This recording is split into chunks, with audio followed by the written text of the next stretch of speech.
Place to host company get-togethers, team meetings, or group events? Back Nine Golf in South Lincoln is the perfect place to host your gathering with private bays available to meet with clients while you swing the sticks and improve your game. Back Nine Golf offers traditional golf opportunities while also providing fun games and activities for non-traditional golfers on their top-of-the-line full-swing simulators. Learn about their corporate memberships today and gather your favorite groups together at Back Nine Golf in South Lincoln, just off of 14th and Pine Lake Road. MWR, a local company of Lincoln, is proud to announce they are able to offer their own post-frame building packages in metal to anyone desiring a building, whether you're a contractor or a DIYer. They can install your building as always, and they offer multiple different rib profiles and loads of color options, including the wood grain metal at great competitive prices. You can inquire at mwrbuildingandfence.com or just draw your desired building and submit it in their contact us page, and they'll get back to you. Call MWR today at 402-540-8966.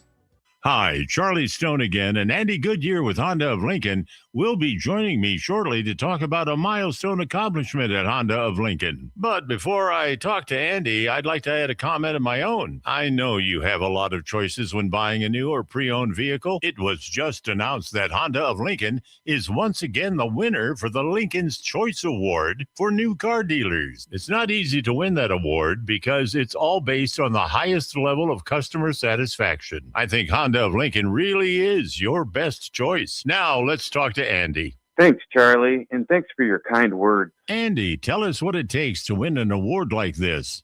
Will do, Charlie. It's about being customer-focused. Our sales and service team have been with us for a long time, and every day, all they focus on is a 100% customer satisfaction. It's really that simple. Maybe it's time you experience the best. The Honda of Lincoln way of doing business. 27th and Yankee Hill Road or online at hondaoflincoln.com. At Cedars, we're here to make sure that kids have the safety and stability that every child deserves, where they're protected and where they feel safe. You make this possible.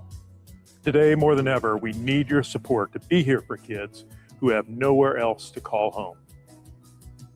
Now through May 28th, make a big impact through Give to Lincoln. Give to Cedars now at givetolincoln.com. Are you looking for something different for lunch or dinner in Lincoln? Big 8 is now open at 1226 P Street, serving seafood boils and Asian cuisine. Get your hands messy with fresh, flavorful seafood boils, hot, cold, and made to share. Or enjoy classic Chinese and Asian dishes, perfect for lunch, dinner, or a night out with friends and family. Big flavors, generous portions, and a brand new dining experience. Big 8, now open in Lincoln. Welcome into a presentation of high school state baseball on 93.7 The Ticket. Coverage of state baseball is presented by Union Bank and Trust, Sunbelt Rentals, the Nebraska Corn Board, Jimmy John's, the Nebraska Army National Guard, Hamilton Communications, and Play It Again Sports. From Werner Park, this is state baseball on 93.7 The Ticket. Now, calling all the action, here are Nick Sainert and Austin Orman.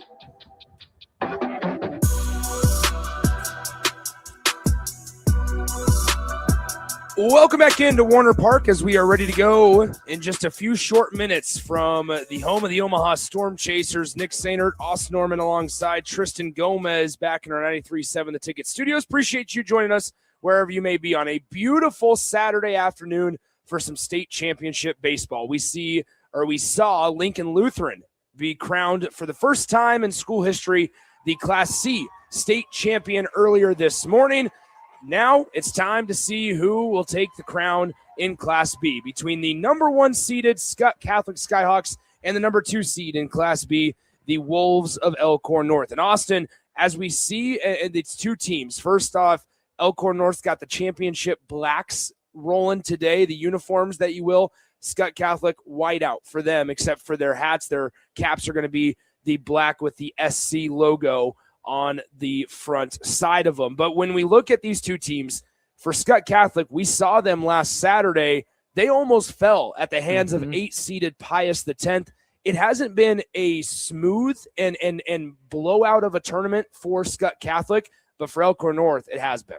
Yeah, a tale of two paths through the bracket. A 1-run win for Skutt in game 1, a 1-run win for Skutt in game 2, and then a walk-off 9-inning winner, 1-run game in game 3. So, yeah, Skutt played the minimum, but they ended up beating Pius by 1 and then Gross by 1 2 times in a row. On the flip side for Elkhorn North, a 5-0 win over Seward, a 7-0 win over Platte Valley, then a 9-1 win over Seward. Think about that. That is 21-1, the scoring margin for Elkhorn North. Nick, two programs certainly with championship pedigree, state tournament pedigree for sure. Elkhorn North missed out on last year's state tournament in 2025 after going back-to-back in 2022 and 2023. Then, of course, Scut Catholic seems like they're always around the championship picture. I was surprised, Nick, in doing the research before the game and finding out that for as much as Scott's been on this stage, they haven't won one in dang near a decade. Their last title came back in 2017. Yeah, and when you look at Scut Catholic, they're going to be starting. I mean, they have a long list of future college playing options, Division I talent on the field. Obviously, Bubba Day, future Florida State Seminole. We saw him start the tournament off on the mound against Pius last Saturday, had a decent day on the mound. But today, they're going to start the guy that leads them in team ERA with Easton Elam, a 0.59 earned run average. He's going to start on the mound today. He pitched on Monday in Scott's 1-0 win over Gross Catholic to get to the 2-0 game, if you will, and hold their rightful place to where they would have to be beaten twice. In that 1-0 win against Gross Catholic on Monday, Easton Elam, 5 1/3, 4 hits allowed, 6 strikeouts. But here's a number that can hurt you in a game with the magnitude of a state championship. 4 walks against Gross on Monday. It did not come back to bite the Skyhawks on Monday against the Cougars. But on a day like today, we saw the importance of walks and errors again in the Class C title game. The largest number on the scoreboard, runs included in this statistic, was the 4 errors committed by Mount Michael this morning. That was a big difference maker. We were talking in between the two games. If the left fielder for Mount Michael doesn't drop the fly ball, there's a very good chance we had to go to extras or that Mount Michael Benedictine was going to win that game. Things like that matter even more on state championship day than they did even in first and second round. Regardless of level as well, no, not a thing of beauty necessarily down in Class C before, not the cleanest baseball we've seen played, but the team that played just slightly cleaner squeaked out the first title in school history. Obviously, both these teams ought not to have the nerves having won state championships before as schools, but it's different for these players, right, Nick? These are players that come up through that lineage, that culture, that, prototypical buzzword. They know that there's a standard that they have to reach. They know that just because they're on the big stage, there's no reason not to play up to that standard. I thought in the first game, we saw Lincoln Lutheran and Mount Michael both do a good job of not pressing, but the flip side of that is neither one of them really pressed the issue, right? It was a lot of passivity. It was a lot of waiting around and watching. I'm curious to see what the approach is here for Skutt and Elkhorn North, two teams that aren't all that familiar with each other this year. Just one matchup between the two of them. Back probably a month and a half ago, it was a 5-1 win for Omaha Skutt in that game. You think about their records, very similar entering the state tournament, 24-5 for Skutt, 23-5 for Elkhorn North. The Skyhawks lost their first game of the year by 7. They lost by 3, by 5, by 3, and by 7. On the flip side, Elkhorn North, in their 5 losses, they've lost by 4, by 1, by 4, by 3, and by 1. Technically, just one swing away in every single one of their games. Skutt's the 1 seed, Elkhorn North the 2 seed. The only class we have that number 1 versus number 2 matchup in. Not a game I'm going to count either team out of until the scoreboard says they're out of outs. Well, and that's what I was just actually going to say. I'm glad we're talking about this because we've seen this state tournament across multiple classes here. Class A, how did we start, right? It was the 8 seed Millard South doing a crazy feat and accomplishing a massive upset of number 1 Omaha West Side. And then they did it again when they eliminated Omaha West Side. Omaha West Side's bugaboo this week in the state tournament was against the 8-seeded Patriots this week. I talked about it. Pius X was 1 strike away from upsetting the number 1 seed in Class B. Pius X came into the state tournament with a 500 record at 11-11 on the year and with an interim head coach. Now you look at down low in Class C. There was teams under 500 coming into the state tournament, and they ended up being the runner-up here at Warner Park. This state tournament across all classes has been wide open, and just because it's 1 versus 2 doesn't mean that number 1 has been the more dominant team. It didn't feel like last year in Class A where Lincoln East was the no doubt favorite coming in, but even that Lincoln East team was pushed to the brink, got all it could handle and probably a little bit more from Millard North before East ended up victorious. It's the 1 versus the 2. Skutt will have the smaller number next to its name, but I wouldn't put the Skyhawks as an overwhelming favorite. I expect this to be a crisp baseball game. I expect it to be clean and well played because these are 2 coaches that know their way around the state tournament. Plenty of winning been done on both sides, obviously, by the baseball programs, but there's a culture of success, I think, in both of those schools. Obviously, both good at basketball. Saw them in the Class B state tournament. They both ended up falling short in that one, but there's plenty of crossover between the sports, between the student athletes in those halls. And I think we should expect a killer baseball game here in the middle game. Well, and it's really interesting because you look up and down the lineup, and the lineup for Scut Catholic is going to look very similar, if not the exact same as when we saw Skutt last Saturday, a week ago today.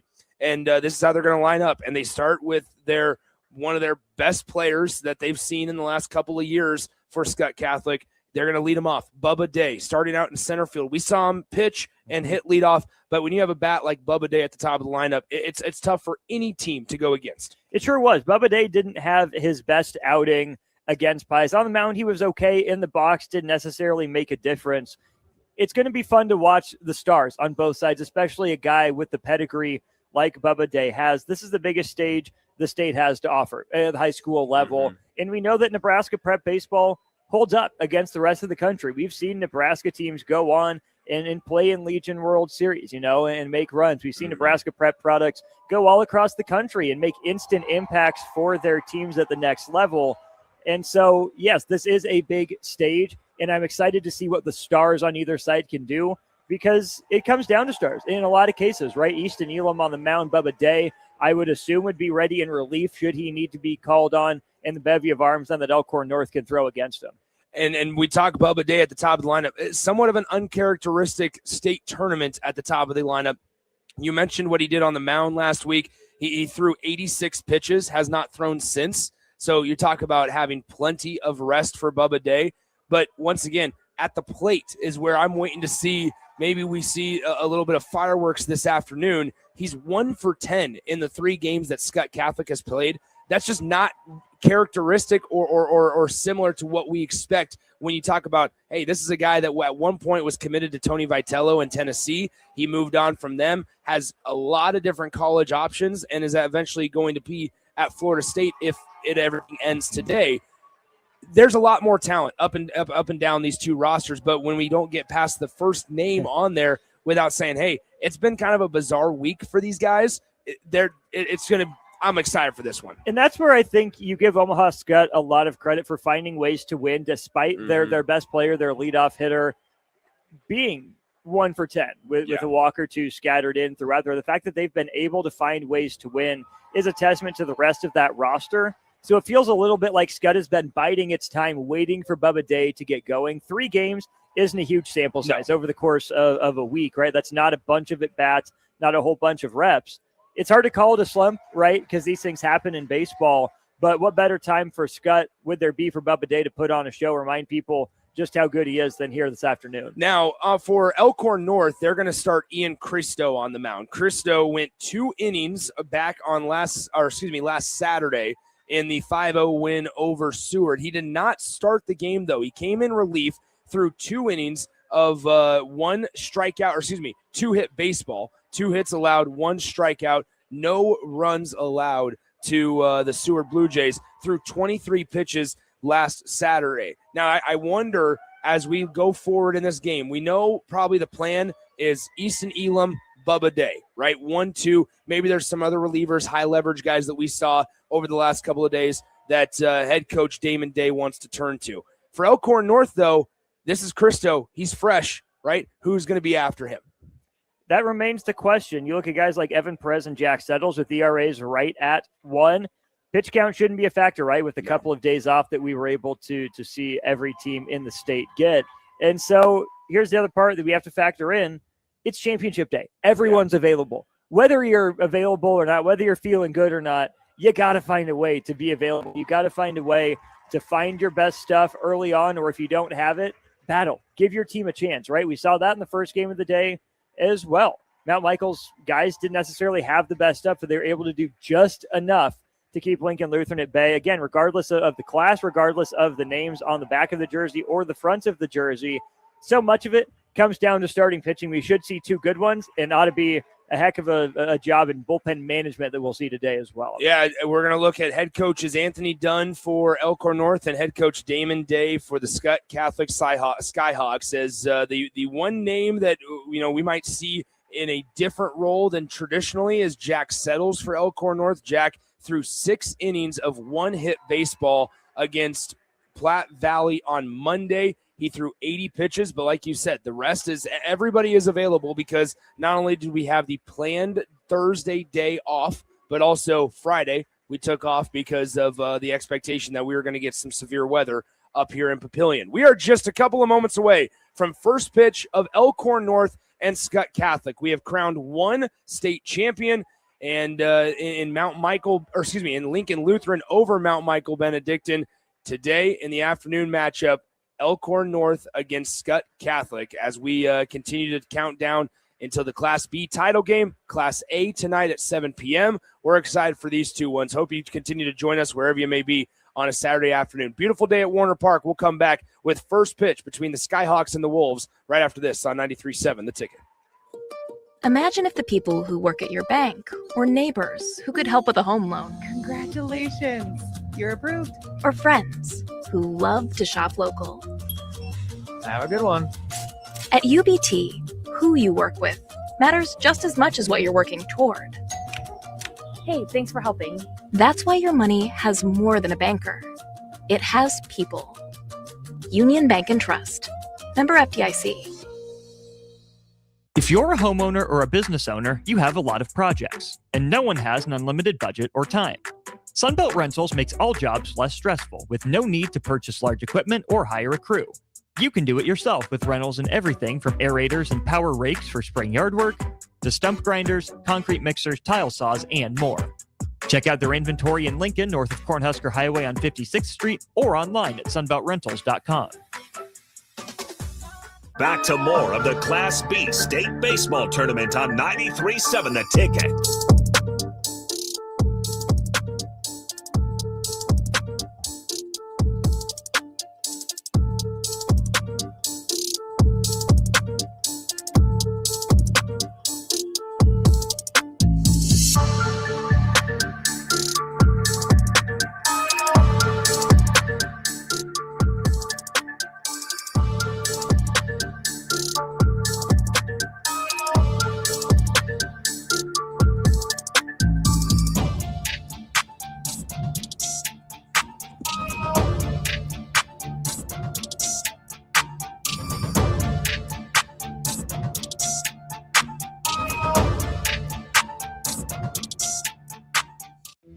If you've been looking for a reason to fill up your car with E15, how about this? E15 can help you save big at the pump. And save the planet by cutting greenhouse gas emissions. Any car 2001 or newer is approved. Speaking of good, it's made from corn, which is great for farmers. As I was saying, if you need a reason to choose E15, there you have them. E15, engine smart, earth kind. Visit chooseE15.com to learn more.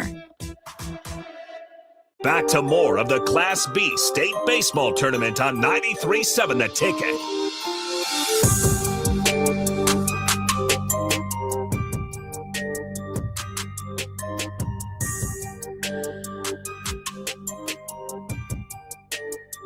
Nick Sainert, Austin Norman back with you from Warner Park. It's a beautiful day for baseball on a Saturday afternoon. It's the Class B State Championships right here on 93.7 The Ticket and theticketfm.com. Nick Sainert, Austin Norman alongside, and Tristan Gomez back manning the ship, running the board, and keeping us connected in our 93.7 The Ticket studios as we have an exciting couple of hours on tap, not only here at Warner Park, obviously Nebraska softball. We'll keep you updated with that information as that game starts in just a few short minutes as well. 4 p.m. first pitch for the Huskers out at Bowlin. And then later this evening, Nebraska baseball against the Oregon Ducks down over at Charles Schwab Field. So here, though, just in a couple of minutes, as the meeting at home plate between the two coaches, Damon Day and Elkhorn North head coach Anthony Dunn, is going to work with the 4 umpires here. 4 umpires for our Class B state championship game. At third base, it's Cody Kotick. At second, it's Brad Tuke.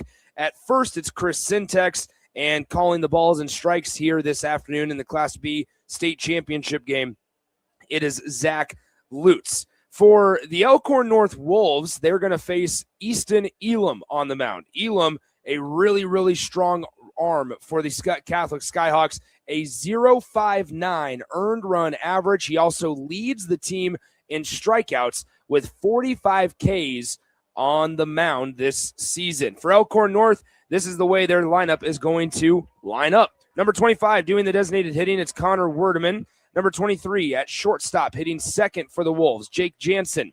Number 16, starting at second base, hitting third for Elkhorn North, Ethan Asmus.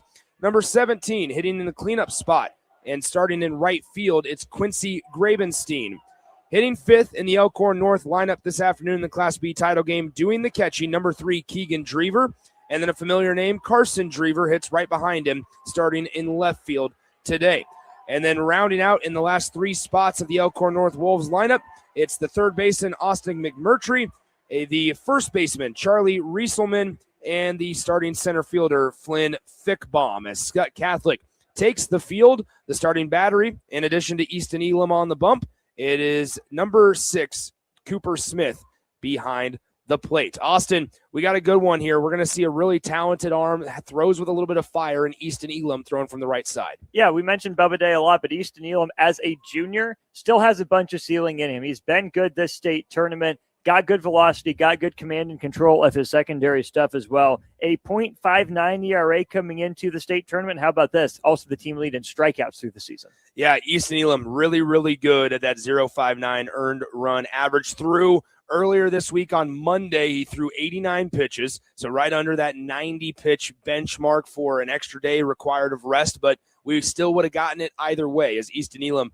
went 5 1/3. He allowed just 4 hits, no runs allowed, earned or unearned, no runs allowed, 6 strikeouts, but he did walk 4 Gross Catholic Cougars in that Monday afternoon matchup, and that's going to be a number that might need to be minimized here today against a very, very talented Elkhorn North Wolves team. They come in to the state tournament with a record of 23-5. After this state tournament, or to the current day, 26-5 on the season. Certainly a guy you need to look at in the lineup. Senior outfielder Quincy Grabenstein.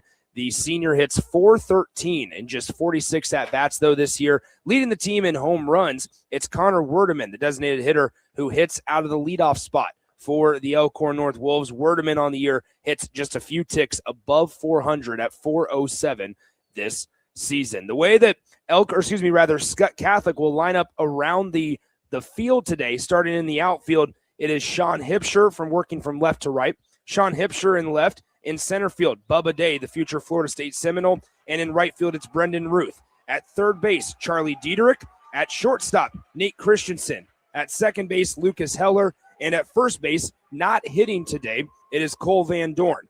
They surround Easton Elam on the bump. And as I mentioned, Cooper Smith doing the catching. We are just about ready to go. Glad you could join us on a Saturday afternoon for Class B State Championship Baseball. Connor Werdeman, the sophomore outfielder, will step into the right-handed batter's box to face the right-handed pitcher, Easton Elam. Scut Catholic with their white tops, the white pants, and the black caps. While Elkhorn North, while they're hitting, the teal or powder blue helmets with the black jerseys and black pants with the powder blue accents on them as well. The 1-0 pitch from Elam is a fastball, jammed him inside. It's a sky-high pop-up into shallow center field. Bubba Day calls off the Scut Catholic shortstop, Nate Christensen, and retires Werdeman on the second pitch of the game. It's an F8 to center field for out number 1. So now, following the fly out from Werdeman, it's going to bring up the shortstop for Elkhorn North, Jake Jansen. Jansen on the year hitting .395. Came into the state tournament with 81 at-bats. And he has nobody on base with one out in the top of the first. The first pitch of the game, the first pitch of the at-bat, to Jake Jansen is outside for a ball, 1-0.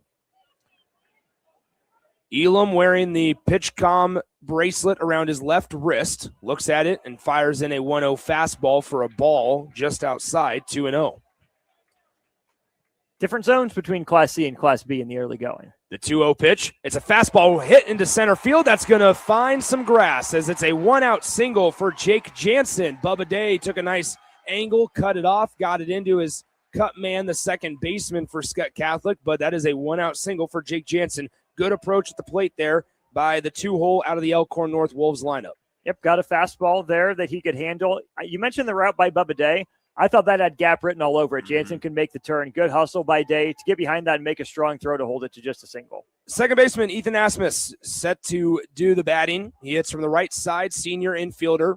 First pitch of his at-bat, grounder right side. That is going to get into the right field area there, just past the second baseman. It wasn't hit the hardest, but with Scut Catholic playing double play depth, kind of narrowing it up in the middle, the second baseman for Scut Catholic, Lucas Heller, had to range way to his left to try to track down that ground ball that was hit by Ethan Asmus, and it squirts into right field for another one-out single. And now Elkhorn North has a runner in scoring position and a runner at first base with just one out, and the cleanup hitter, Quincy Grabenstein, due up.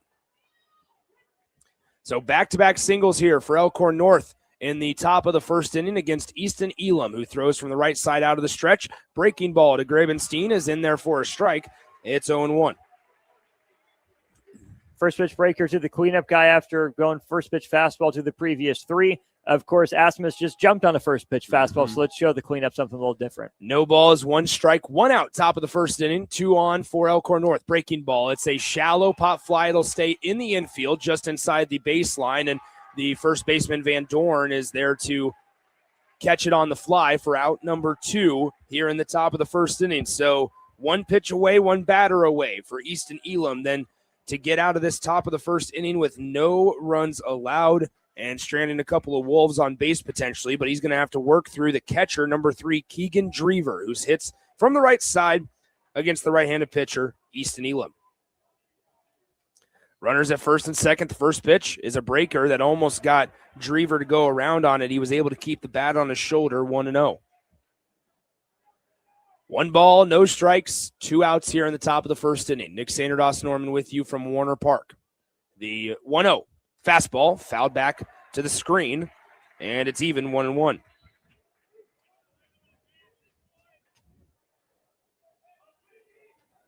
One ball, 1 strike, 2 outs here in the top half of the first inning. Scut Catholic looking for a state championship, while Elkhorn North looking for their first since 2023. They won them in back-to-back years, 2022 and 2023. As the 2-1 offering from Elam, it almost clipped the right-handed hitter Keegan Drever, but it dodged out of the way of his left arm, and it makes it 3 balls and 1 strike. 3 balls, 1 strike, 2 outs, top of the first. Runners on first and second for Elkhorn North. They go with the pitch. The third baseman's going to field this ground ball as he had to run over to his right side to cover the bag in case the catcher wanted to throw down to third base. It actually kind of bit Elkhorn North in the back because with the third baseman ranging over to his right, it was right down that line where that ground ball was poked by Keegan Drever. He steps on the third base bag for the force out, and that will retire the side. No runs on a couple of hits in the top of the first inning for Elkhorn North. They leave 2 on base, and when we go to the bottom of the first, we see Scut Catholic's offense starting us off with Bubba Day when we return here on 93.7 The Ticket. Spring sports are here and it's time to upgrade your equipment. But don't go rushing to your big box store. Play It Again Sports is your place to go for all spring sports equipment for baseball, softball, golf, and disc golf. Play It Again Sports has quality, slightly to gently used equipment, and 50% of their inventory is actually new equipment. And don't forget, buying from them is a great way to get new products with great discounts by also bringing in your used items for store credit or cash on the spot. Play It Again Sports at 48th and Vine. If you've been looking for a reason to fill up your car with E15, how about this? E15 Can help you save big at the pump. And save the planet by cutting greenhouse gas emissions. Any car 2001 or newer is approved. Speaking of good, it's made from corn, which is great for farmers. As I was saying, if you need a reason to choose E15, there you have them. E15, engine smart, earth kind. Visit chooseE15.com to learn more. Back to more of the Class B State Baseball Tournament on 93.7 The Ticket.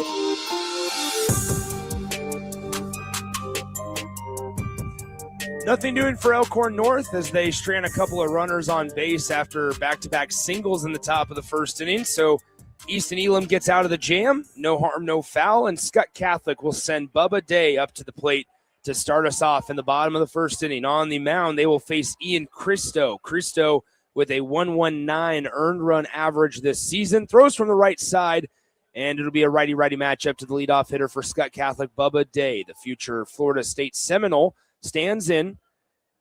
Tall, lengthy body, as the first pitch is a slider, just missed low and away, 1-0.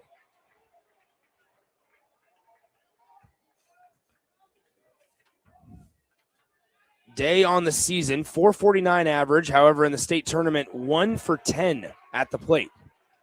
2 balls, no strikes after the fastball misses low and away for a ball. 2-0 the count. Here's the pitch from Elkhorn North. It is up outside, or excuse me, up out of the zone, rather. 3 balls, no strikes to Bubba Day. Former Tennessee Volunteer commit. The 3-0 pitch is outside. 4-pitch leadoff walk issued by Christo. And really none of those misses were all that close. Yeah. I like the idea of the first pitch breaking ball. See if you get Day pressing after his 1 for 10 week, like you mentioned, but he has still been taking his walks. And so you give him a credit for doing his job and being aboard there as the leadoff batter of the game for Skutt. So now Lucas Heller stands in. He's the second baseman for Skutt Catholic as he takes the signs from Damon Day in that third base coaching box. Bubba Day leads off of first. We saw him swipe a bag last Saturday. Out of the stretch, Christo. The first pitch is Heller squared to show bunt. He pulled back, takes called strike, and it's 0-1. No balls, 1 strike. Nobody out here in the home half of the first inning. Lucas Heller, a junior, second baseman for Skutt, stands in. Down in the count, no balls and 1 strike. Christo fires. Pulling back on the bunt attempt, taking a ball up and away is Heller. It's 1-1. Quick back pick to first as well, and back in plenty of time was Bubba Day.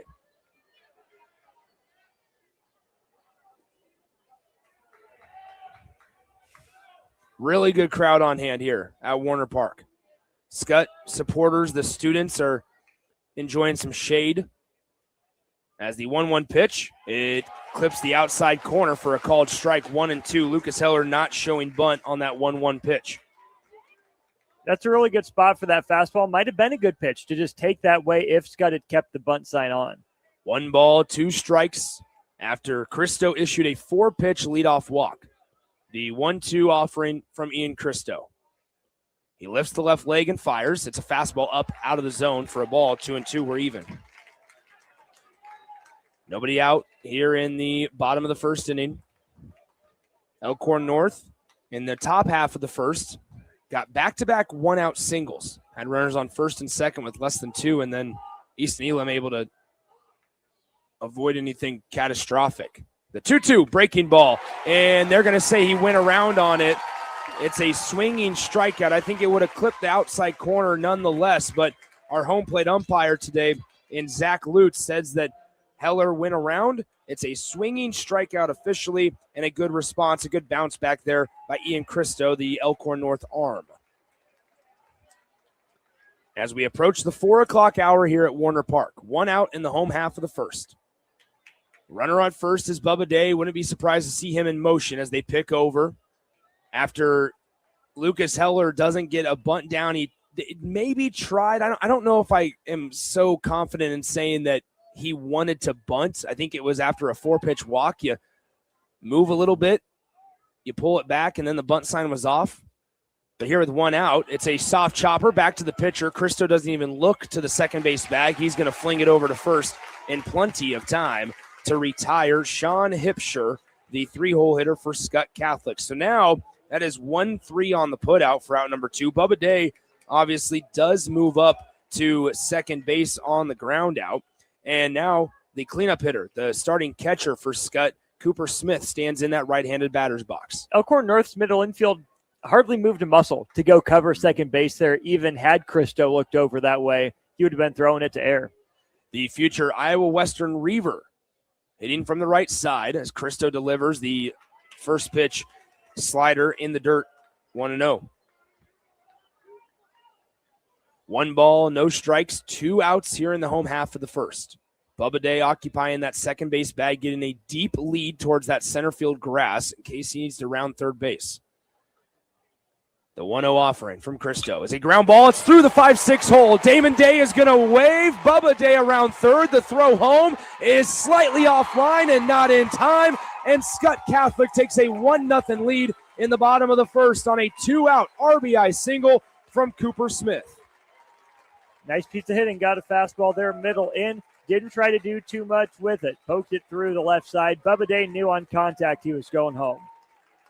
So he scores easily from second base. Cooper Smith, a 2-out RBI single to get us on the scoreboard here in the bottom of the first inning. And Scut Catholic leads it 1-0. We do have a courtesy runner out there at first base. It is going to be number 44, I believe, 42, who is not on their roster. We ran into this problem earlier this week as well. The first pitch of the at-bat to Jamison Satoff is going to be lined through and past the shortstop. And so almost the same exact type of hit that was off the bat of Cooper Smith. And Scut Catholic has another runner in scoring position after the 2-out single by Satoff. Early in counts now. Scut looking to be aggressive. Got to find something different if you're Cristo other than a fastball. The pinch runner looks like it is Jackson Vodika. Thank you. Number 47. 2 outs here in the home half of the first. Here's the pitch. It's a line drive, snared by the shortstop's leather on a line. And so letting your defense work was Ian Cristo, but he does surrender 1 run in the home half of the first inning after Bubba Day got on via leadoff walk. He comes around to score on an RBI single by Cooper Smith. We go to the top of the second inning. Scut Catholic leads Elkhorn North 1-0 in the Class B title game on 93.7 The Ticket. Imagine starting your day with a computer glitch that leaves you feeling stuck, frustrated, and unable to get your work done. You have 1,000,001 things to get done today, and waiting for the tech issue to solve itself isn't one of them. It's time to let Hamilton handle the tech so you don't have to. We help businesses across the state spend more time on what they do best and less time frustrated with office technology. As the official business IT partner of the Huskers, we're focused on providing custom solutions that set you up for success now and in the future. Connect with us today at hamiltonisbusiness.com. At Raising Cane's, we focus on making the most craveable chicken finger meals, getting them right every time. That's why we hand batter every chicken finger, mix every cane sauce, butter every Texas toast, stir every slaw, salt every fry, squeeze every lemon, and brew every ounce. We do this inside every Raising Cane's, every day, because when you do it right, you can taste it in every bite. Raising Cane's chicken fingers, one love. This is Lincoln's home for sports talk on the FM dial. Also online at theticketfm.com. On the internet. KNTK FM Firth, 93.7 The Ticket. Back to more of the Class B State Baseball Tournament on 93.7 The Ticket.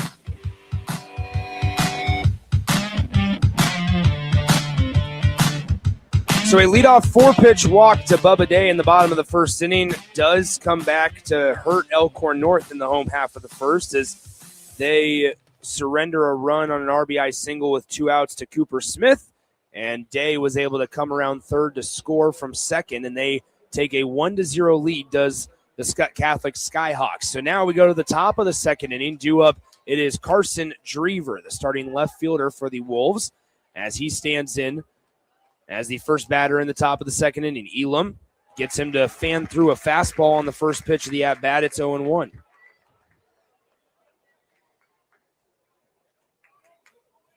No balls, 1 strike the pitch. It is yanked into the opposite batter's box, 1-1.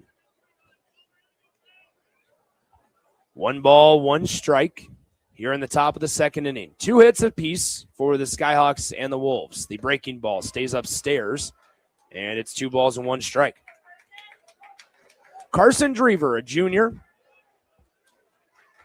starts in left field today as the 2-1 pitch is going to be a ball outside, 3-1. Carson on the year hitting just a few ticks below 300, 293 batting average, 17 hits coming into the state tournament. Those Drever brothers seem pretty good, huh? Yeah, not too bad. Hitting 5 and 6 in the Elkhorn North lineup.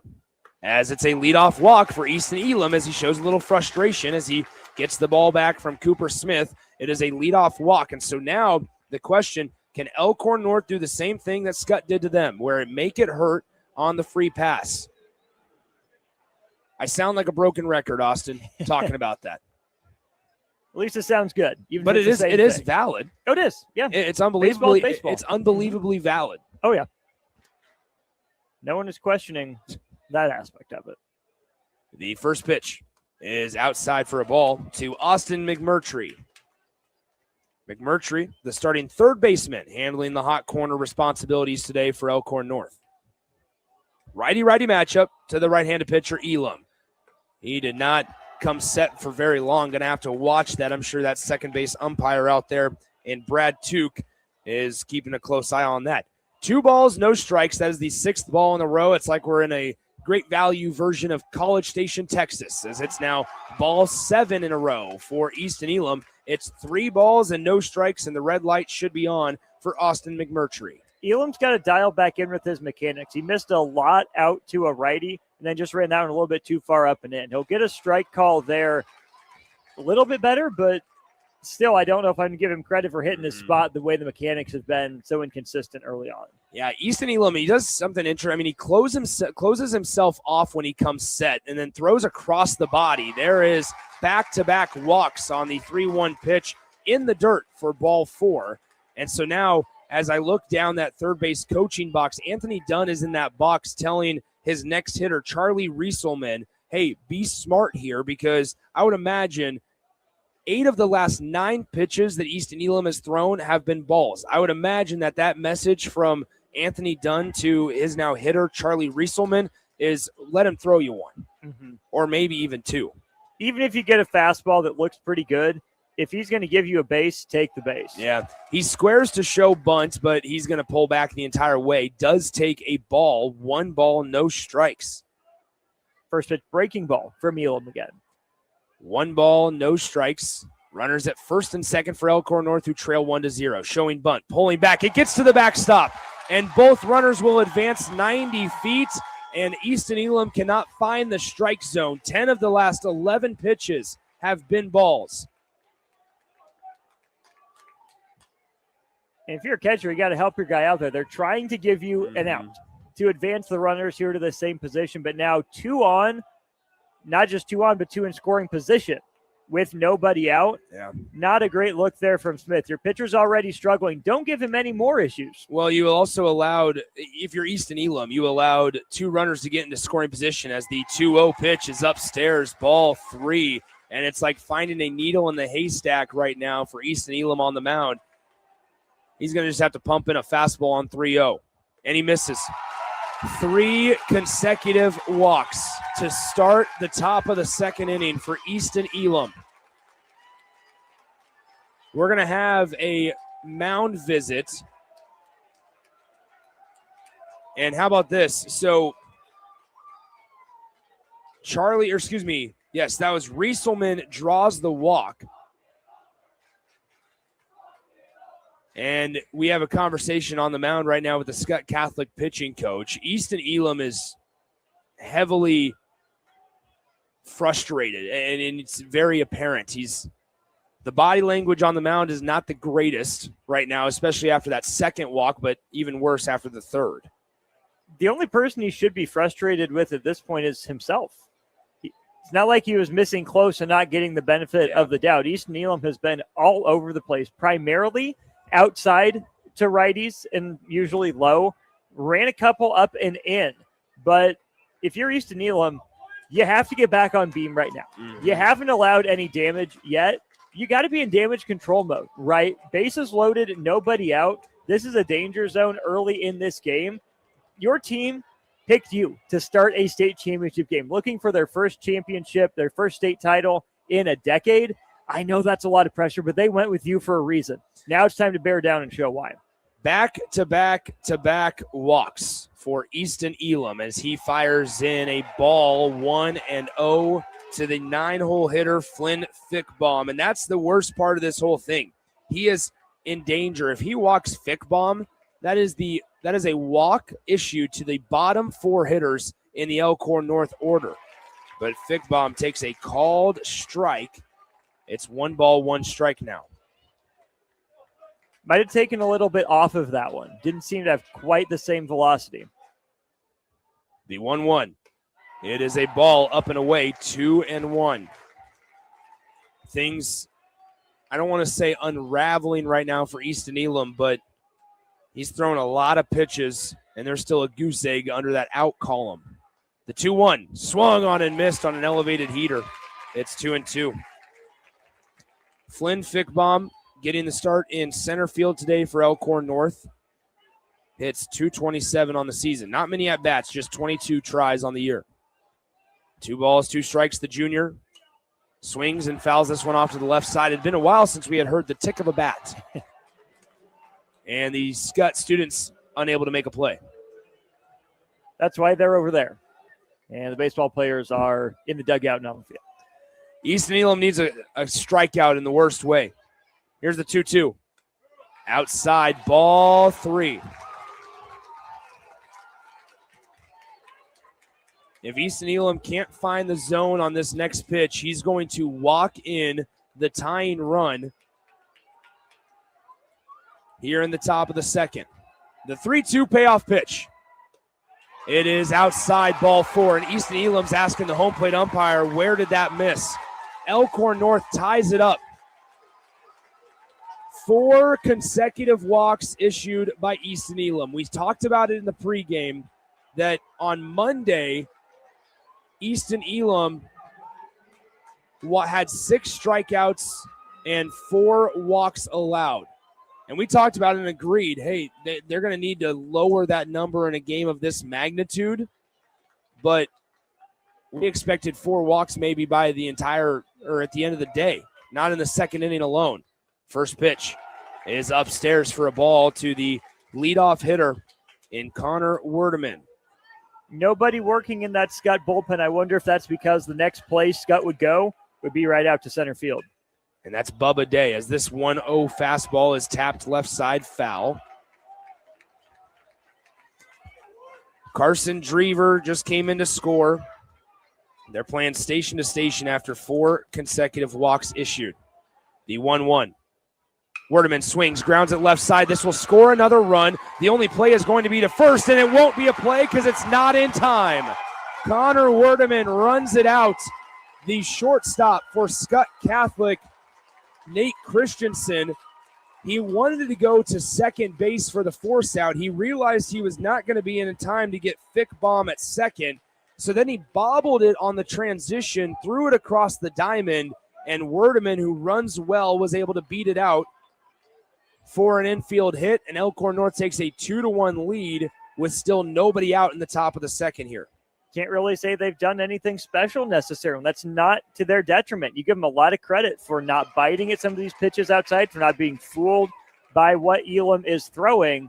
And now if you're the Wolves, you're in pile-on mode. You can't just be happy with 2 and a 1-run lead. See if you can continue to do damage and get in the head of today's starting pitcher for the Skyhawks. Jake Jansen lines it to the second baseman. Catching it on the line was the second baseman, Lucas Heller, and that's out number 1. Everybody was able to retreat back to the bags in time to avoid being doubled up, which is something, a rarity that we have not seen here at the state tournament. So a line out to the second baseman for out number 1, and that'll bring up the 3-hole hitter, the starting second baseman, Ethan Asmus. Asmus singled in the first inning. Here's the first pitch of the at-bat. It's a breaker, stays outside. 1 ball, no strikes. Threw that breaking ball first pitch to Jansen, who hit it hard there on the second pitch of the at-bat. Loud out, but Elam finding the breaking ball is a good sign. Like we said, got to find something, anything. The fastball's not working. The command, the control are spotty. Even if it's with the breaking ball, if you have to throw that primarily and then locate fastballs as needed, you just got to go with it. The 1-0 is fouled off over our heads. 1 ball, 1 strike coming up to Ethan Asmus. The future Morningside College baseball player watches a breaker go outside. 2 balls and 1 strike. They're the Broncos down at Morningside, correct? Believe so. Or Mustangs? Mustangs, potentially. The 2-1. No, it's Broncos, you're right. Chopped off left side. Well, it's Hastings Broncos. Yes. Okay, so it is Morningside is correct? Or it is Mustangs. It is the Mustangs. You were right. Myself. Mustangs. Yeah, trust your gut. Should have. And he was a horse of some sort. 2 balls, 2 strikes. Here's the pitch. Low and away for a ball, 3-2. I probably should have known that. That's all right. I was thinking Hastings Broncos. Yeah.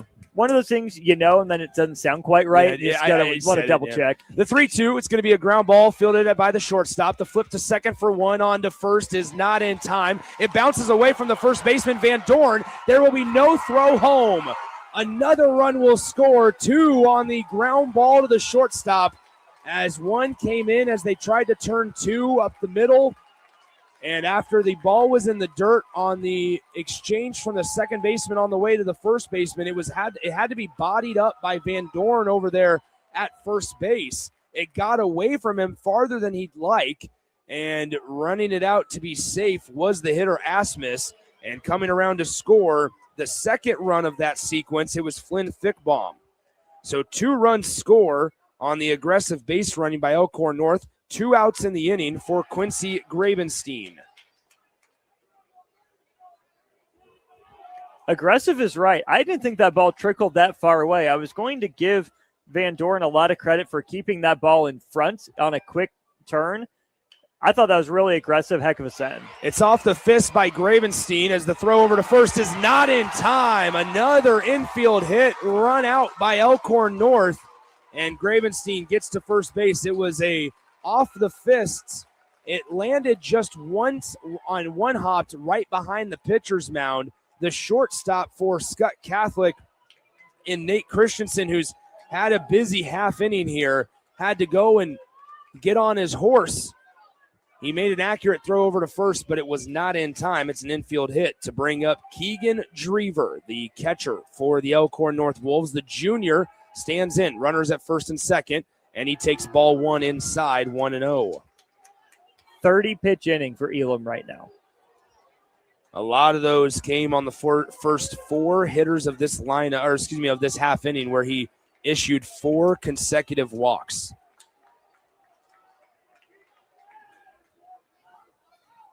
One-0 pitch is upstairs, 2-0.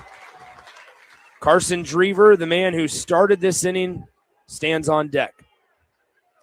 Runner at first and second for Elkhorn North. They've put up 4 runs in the top of the second. Off the hands again into shallow center field. The second baseman drops it off his glove. 1 more run will score, and Elkhorn North extends it to a 5-1 advantage in the top of the second over number 1 Skutt. That's a tough play for the second baseman going back at that angle. The wind's picked up a little bit, pushing it just out of the reach. It looked like it hit the leather, though. When your pitcher is scuffling like this, you got to find a way to make a play. It is going to go as an error. Scoring on the play is Asmus, and Gravenstein moves first to third on the dropped pop-up by the second baseman, Heller, for Skutt. It's a 5 spot in the top of the second inning. Runners at the corners, 2 outs, and Carson Drever stands in. He skies this one into center field. Bubba Day ranges to his left into right center field, and he hauls it in for out number 3. But 4 consecutive walks to start inning number 2 for Easton Elam as he slowly walks into that third base dugout, looks up at the scoreboard, and it's 5-1 Elkhorn North over Skutt Catholic. We go to the bottom of the second here in the Class B state championship game on 93.7, The Ticket. If you're a homeowner or a business owner, you have a lot of projects, and no one has an unlimited budget or time. Sunbelt Rentals makes all jobs less stressful with no need to purchase large equipment or hire a crew. You can do it yourself with rentals and everything from aerators and power rakes for spring yard work to stump grinders, concrete mixers, tile saws, and more. Check out their inventory in Lincoln, north of Cornhusker Highway on 56th Street, or online at sunbeltrentals.com. If you've been looking for a reason to fill up your car with E15, how about this? E15 can help you save big at the pump and save the planet by cutting greenhouse gas emissions. Any car 2001 or newer is approved. Speaking of good, it's made from corn, which is great for farmers. As I was saying, if you need a reason to choose E15, there you have them. E15, engine smart, earth kind. Visit chooseE15.com to learn more. Back to more of the Class B State Baseball Tournament on 93.7 The Ticket.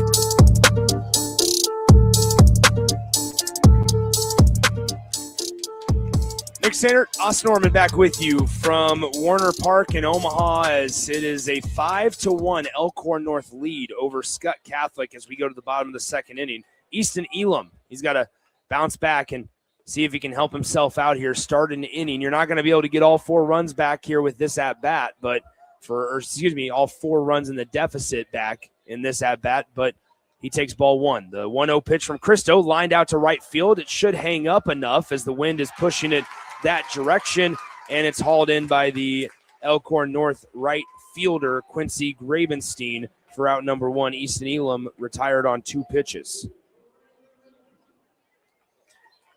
So that's out number 1 here in the home half of the second inning, as Ian Cristo, the Elkhorn North pitcher, was sitting down for a while there in that top of the second inning. Has a chance to put up a big 0 in the bottom of the Scut Catholic order, but a 1-out single here off the bat of Brendan Ruth, the right fielder, through the right side for a base hit. And that'll bring up Nate Christensen, the shortstop. Christensen had himself a busy inning there defensively in the top of the second. Nothing that he could really do differently. He made a couple of good defensive stops, but Elkhorn North runs really well at the top of their order, Austin, and they just ended up baseball was baseball. He didn't hit it hard enough, and some tough plays were going to need to be made, and they just weren't able to be. As it's a first pitch called strike to Christensen on the outer half, 0-1. Yeah, so much of that inning was the inning getting away from Skutt, but Christensen tried, right? He was in the right position doing the best that he could, but sometimes the baseball just finds the one spot you don't want it to if you're Skutt. It did a couple different times that inning. That little flare out to right field was a tough play. The one that Christensen made on the fielder's choice was going to be a tough turn, and then the infield single as well. The 1-1 offering from Cristo. It clips the corner, 1-2. And if I'm Cristo here, sure, you surrendered the 1 run in the home half of the first, but your offense came and provided you a huge lift in that top of the second inning in a multitude of ways, right? The discipline at the plate, but then also a couple of base knocks. The 1-2 pitch is out. It's lost by the catcher in the dirt, and running up to second base is Brendan Ruth on the wild pitch. But what I was going to say is, you should be at the peak confidence right now. Go out there, be competitive, let your defense work, and then put up a 0 and get those bats back to swinging the sticks. 2 balls, 2 strikes, 1 out, home half of the second inning. Righty-righty matchup, Cristo delivers. It is right down Broadway for a called strike 3. Nate Christensen goes down looking, and that's out number 2 as the lineup turns over. Bubba Day stands in, the right-handed hitter. No confidence on approach right now for Scut Catholic, Austin. No, that was an entirely hittable pitch. That might be one he's looking for 2-0 or 3-1. And instead, down to 2 strikes, he watches it go right down the pipe for a big strikeout, I would say, for Cristo. His second of the day, but it's nice to have 2 outs facing Bubba Day. Keep that runner there at second base as well. So 1 runner at second base as Bubba Day stands in that right-handed batter's box, rather. The second baseman for Elkhorn North is working the runner at second in Brendan Ruth. It is a first pitch ball to Bubba Day, 1-0. Bottom of bottom of the second inning, 5-1 your score. 2 outs here in the home half of the second. The pitch from Cristo. It is low and inside for a ball, 2-0. Nick Sainert, Austin Norman, Tristan Gomez back in our 93.7 The Ticket studio. 2 balls, no strikes, 2 outs to Bubba Day. Hunting fastball if you're Bubba Day here. The pitch from Cristo. It's a breaking ball on the outer half, 2-1. Great job being able to locate that pitch by Ian Cristo. And you nailed the approach for Day. Saw the breaking ball, decided to take it, not his pitch, not his spot. Impressive from Cristo to be able to land that and not give in to the at-bat. The 2-1. And Bubba Day was able to hold up on his swing and take a ball low and away. 3 balls, 1 strike.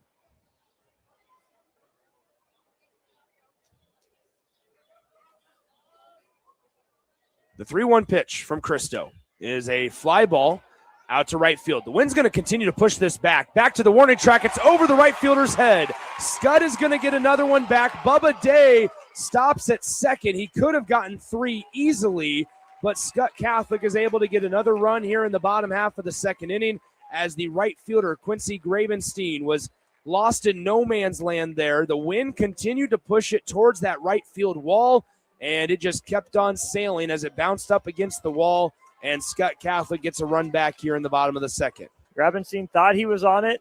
It kept carrying and carrying and carrying, and we didn't see him do the back pedal that Fiddler did back in game 1 of the day. He turned and ran. It was far too little, far too late, which makes me wonder why Bubba Day wasn't on his horse, knowing the wind's blowing out that way. Yes, he's still in scoring position. Yes, he can still score on a single. Here's Lucas Heller. The first pitch of the at-bat is going to be lined through left side, fielded on the backhand by the shortstop. The throw over to first. Good dig by the first baseman for Elkhorn North, Charlie Rieselman, as he was able to backhand it out of the Warner Park dirt, but Scut Catholic does get one back. They score 1 on a couple of hits. They are down still 5-2 as we enter the top of the third inning. In the Class B title game, Elkhorn North is up by 3 right here on 93.7 The Ticket. At Raising Cane's, we focus on making the most craveable chicken finger meals, getting them right every time. That's why we hand batter every chicken finger, mix every cane sauce, butter every Texas toast, stir every slaw, salt every fry, squeeze every lemon, and brew every ounce. We do this inside every Raising Cane's, every day, because when you do it right, you can taste it in every bite. Raising Cane's chicken fingers, one love. Imagine if the people who work at your bank were neighbors who could help with a home loan. Congratulations, you're approved. Or friends who love to shop local. Have a good one. At UBT, who you work with matters just as much as what you're working toward. Hey, thanks for helping. That's why your money has more than a banker. It has people. Union Bank and Trust. Member FDIC. Back to more of the Class B State Baseball Tournament on 93.7 The Ticket.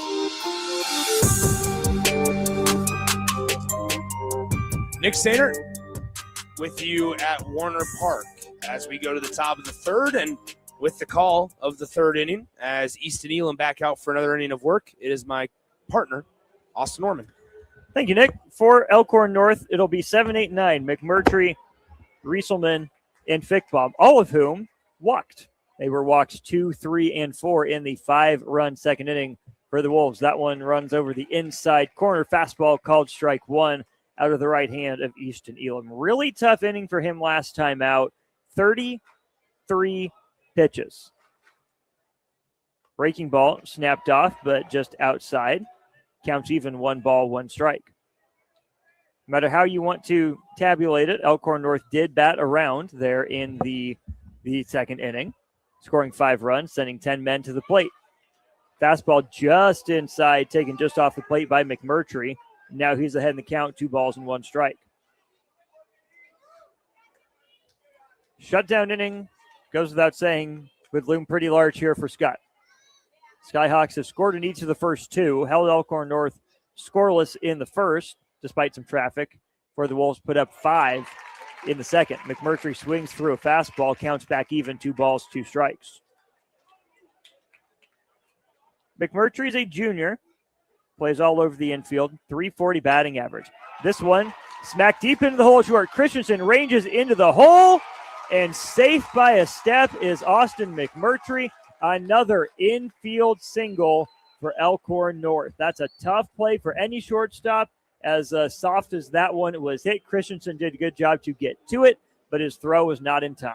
Yeah, it's just one of those wrong place. It's a tough spot. It's deep in the 5-6 hole. Third baseman's obviously not going to be able to get to it. Christensen, he intentionally tried to bounce it off the Warner Park surface, and that's the right play. It's just good job running it out by Austin McMurtry. So leadoff single for Elkhorn North. Now squaring to bunt is Rieselman. He bunts that one back to the screen, 0-1. Again, it was 4 consecutive walks to open the frame for Elkhorn North before they got a couple hits.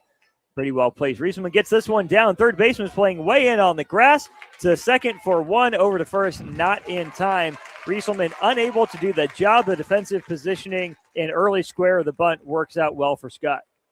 That's why you got to bunt it down the first base line. I'll never understand. I get if you're trying to beat it out, sure, but your goal there as the hitter, sacrificing your at bat, is not to get a base hit. You're trying to bunt the guy over to second base, force the first baseman to vacate it, or force the pitcher to come off the mound and field that bunt. So it's fielder's choice, 5-4, Diedrich to Heller. As now here's Flynn Fickbaum. Got down in the count, 1-2, got back even, and then ended up working that walk. Rieselman breaks for second, and he is in there with a stolen base. Good strong throw from Smith, but just a bit late. Good break on that one there by Rieselman. He's into second base with a stolen base. Count is 1-1 to Flynn Fickbaum. By the way, he's a junior. .230 batting average entering the state tournament. He came around to score from second base on that aggressive read on the ball that got knocked down by Van Dorn over at first. Now Elam misses up and out. 2 balls, 1 strike.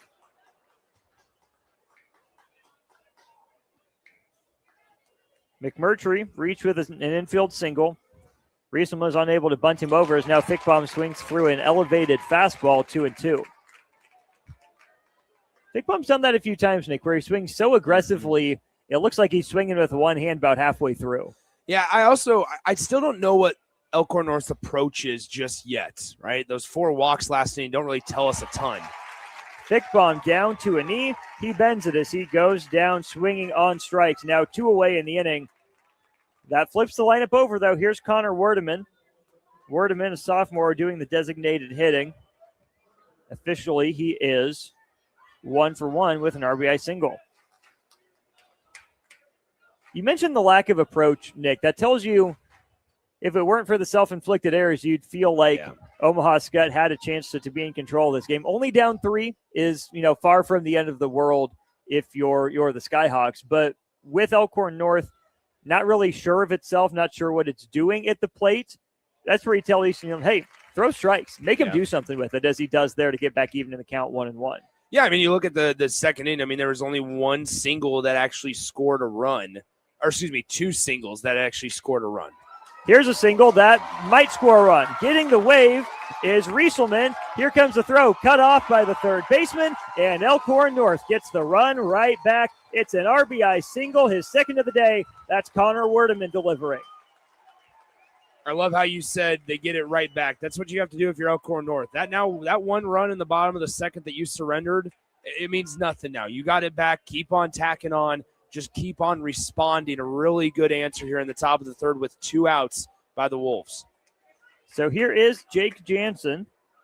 Jansen, a senior, averaged just shy of 400, is singled and lined out to second base in the first 2 innings here today. Gets his 3rd at bat of the day in the 3rd. Watches a breaking ball miss outside, 1-0. Elam searching for his grip, also doing some soul searching there behind the mound as his team trails 6-2. Fastball swung on, popped up. Sent out to shallow center field. Ranging in is Day, catches it on a gallop for the 3rd out. But not before Elkhorn North gets the run that surrendered right back. Once again, the Wolves lead it by 4. It's 6-2 Elkhorn North over Skutt as we head to the home half of the third in the Class B state championship game on 93.7 The Ticket. If you've been looking for a reason to fill up your car with E15, how about this? E15 Can help you save big at the pump. And save the planet by cutting greenhouse gas emissions. Any car 2001 or newer is approved. Speaking of good, it's made from corn, which is great for farmers. As I was saying, if you need a reason to choose E15, there you have them. E15, engine smart, earth kind. Visit chooseE15.com to learn more. If you're a homeowner or a business owner, you have a lot of projects, and no one has an unlimited budget or time. Sunbelt Rentals makes all jobs less stressful with no need to purchase large equipment or hire a crew. You can do it yourself with rentals and everything from aerators and power rakes for spring yard work to stump grinders, concrete mixers, tile saws, and more. Check out their inventory in Lincoln, north of Cornhusker Highway on 56th Street, or online at sunbeltrentals.com. Back to more of the Class B State Baseball Tournament on 93.7 The Ticket. Yes, indeed, we're here at Werner Park, just about halfway through our second game of the day, which means we're about halfway through the final day of state baseball here in Nebraska. Lincoln Lutheran defeats Mount Michael in the Class C state championship game. It's Elkhorn North holding a 6-2 advantage over Omaha Skutt right now as Skutt comes to bat. It'll be 3-4-5-2 up for the Skyhawks. Sean Hipsher, Cooper Smith, and Jamison Sadoff. Hipsher taps back to the pitcher his first time as that one from Christo skips into Hipsher, 1-0. Chance here for Christo to get into clean one. I mean, you work through the heart of the order here. You don't have to see these guys until at least the 5th or 6th inning potentially, and you're significantly deeper into this game if you're able to work a clean one here. I mean, that's where if you're able to bounce back and put up a 0, then you play the game of, all right, then you have 7, 8, 9 next inning, and then it's 1, 2, 3 in the 5th. You don't have to see these guys until the 6th if you handle your business for the most part. There's a fastball for a strike. Now 2 balls and 1 strike to Sean Hipsher. Again, Hipsher tapped back to the pitcher his first at bat. This season, Hipsher, a 347 batting average, playing some left field, playing some catcher. He watches a breaking ball for a strike, 2 balls, 2 strikes. Hipsher, just a sophomore. Good young player there for the Skyhawks. 2-2 in the dirt again. Sliding stop kept in front by the catcher. That's Keegan Drever. So count runs full to Hipsher. The kick from Christo in the dirt again. That's ball 4. Hipsher will hustle down with the leadoff walk. Clean inning already out of the picture. That brings up Cooper Smith. Smith doing the catching today, as now it's like Coach Dunn is going to come out and have a little bit of a conversation on the mound. Let's go ahead and step aside. We'll be back in 30 seconds on 93.7 The Ticket. Attention, Nebraska sports fans. Are you ready to take your skills to the next level? The Army National Guard is looking for leaders who are dedicated, driven, and ready to make a difference. Join up and gain invaluable experience while serving your country with a flexible schedule, competitive benefits, and a chance to build a strong future. Learn more at nationalguard.com/Nebraska. Live here, serve here. The Nebraska Army National Guard. Guard the good life. At Jimmy John's, we don't make sandwiches. We make the sandwich of sandwiches. We use fresh veggies because we don't hate salads. We just feel bad for them. We make our sandwiches exactly how you want because you're the one who's eating it. And we bake bread all day, every day because stale bread isn't bread. It's croutons. Sandwich history is written by the victors. Good thing we have legible handwriting. Jimmy John's, the sandwich of sandwiches. Order pickup or delivery on the app. Imagine if the people who work at your bank or neighbors who could help with a home loan. Congratulations, you're approved. Or friends who love to shop local. Have a good one. At UBT, who you work with matters just as much as what you're working toward. Hey, thanks for helping. That's why your money has more than a banker. It has people. Union Bank and Trust. Member FDIC. Back to more of the Class B State Baseball Tournament on 93.7 The Ticket. Pitching change officially made by the Wolves. Austin Norman, Nick Sainert with you here on the call. Nick, who we got? So coming into in relief is a guy that actually started the game on Saturday for Elkhorn North. It's Garrett Ringenberg. Ringenberg on the in the state tournament so far. He threw on Saturday in the opening game against the Seward Blue Jays for Elkhorn North.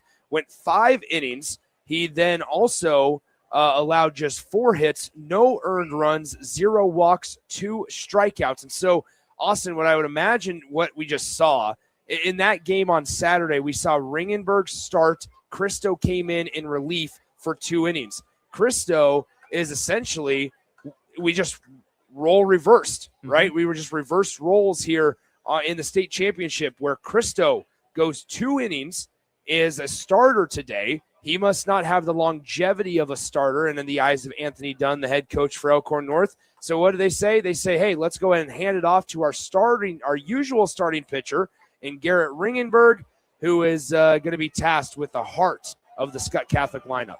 2+ for Christo. I had him in the low 30s in terms of his pitch count. And so they do indeed turn to Ringenberg, a senior who wears number 20 and leads the team with 50 strikeouts from the bump entering the state tournament, another 2, as Nick told you in his previous appearance. Runner on first is Sean Hipsher. Batter is Cooper Smith. First pitch swinging, drilled to left field. Back goes the left fielder, and making a running catch on the track, it's Carson Drever. Big dap up between Drever and left and his center fielder, Flynn Fickbaum. That ball was roped by Smith. What a route by Drever for the first out of the inning. To the deepest part of the park. Deepest part. If you've never been to Warner Park in left center field, it cuts a little bit deeper at an angle out there in deep left center field. The left fielder for Elkhorn North ran into the wall after he took 1 step after hauling that one in. A nice little helmet hat tip as a sign of respect from Cooper Smith as he was jogging back to the dugout. Saved extra bases, saved a run, gained an out. Here's Jamison Satoff, designated hitting today for Skutt. Flares one off to the right side after taking a fastball for a strike, quickly down 0-2. If that ball is hit to right field, we got ourselves a 2-run game. Or if it's dead pull to left field, we got ourselves a 2-run game. Good morning, good afternoon, good night. Ringenberg shows why he leads the team in strikeouts. He sits down Satoff on 3 pitches, 1 loud out for Skutt, 1 quiet out for the Skyhawks, and that means the inning rests in the hands of Charlie Diedrich.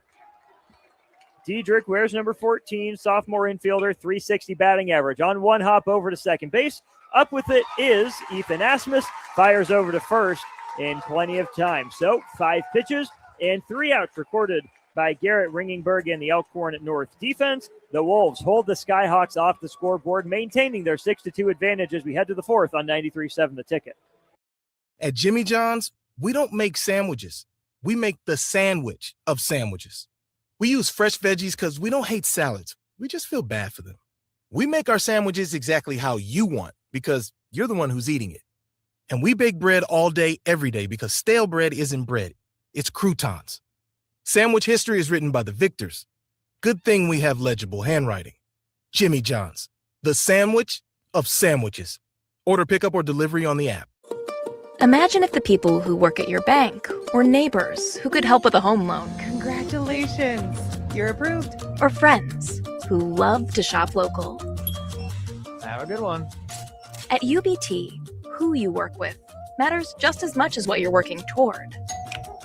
Hey, thanks for helping. That's why your money has more than a banker. It has people. Union Bank and Trust. Member FDIC. Back to more of the Class B State Baseball Tournament on 93.7 The Ticket.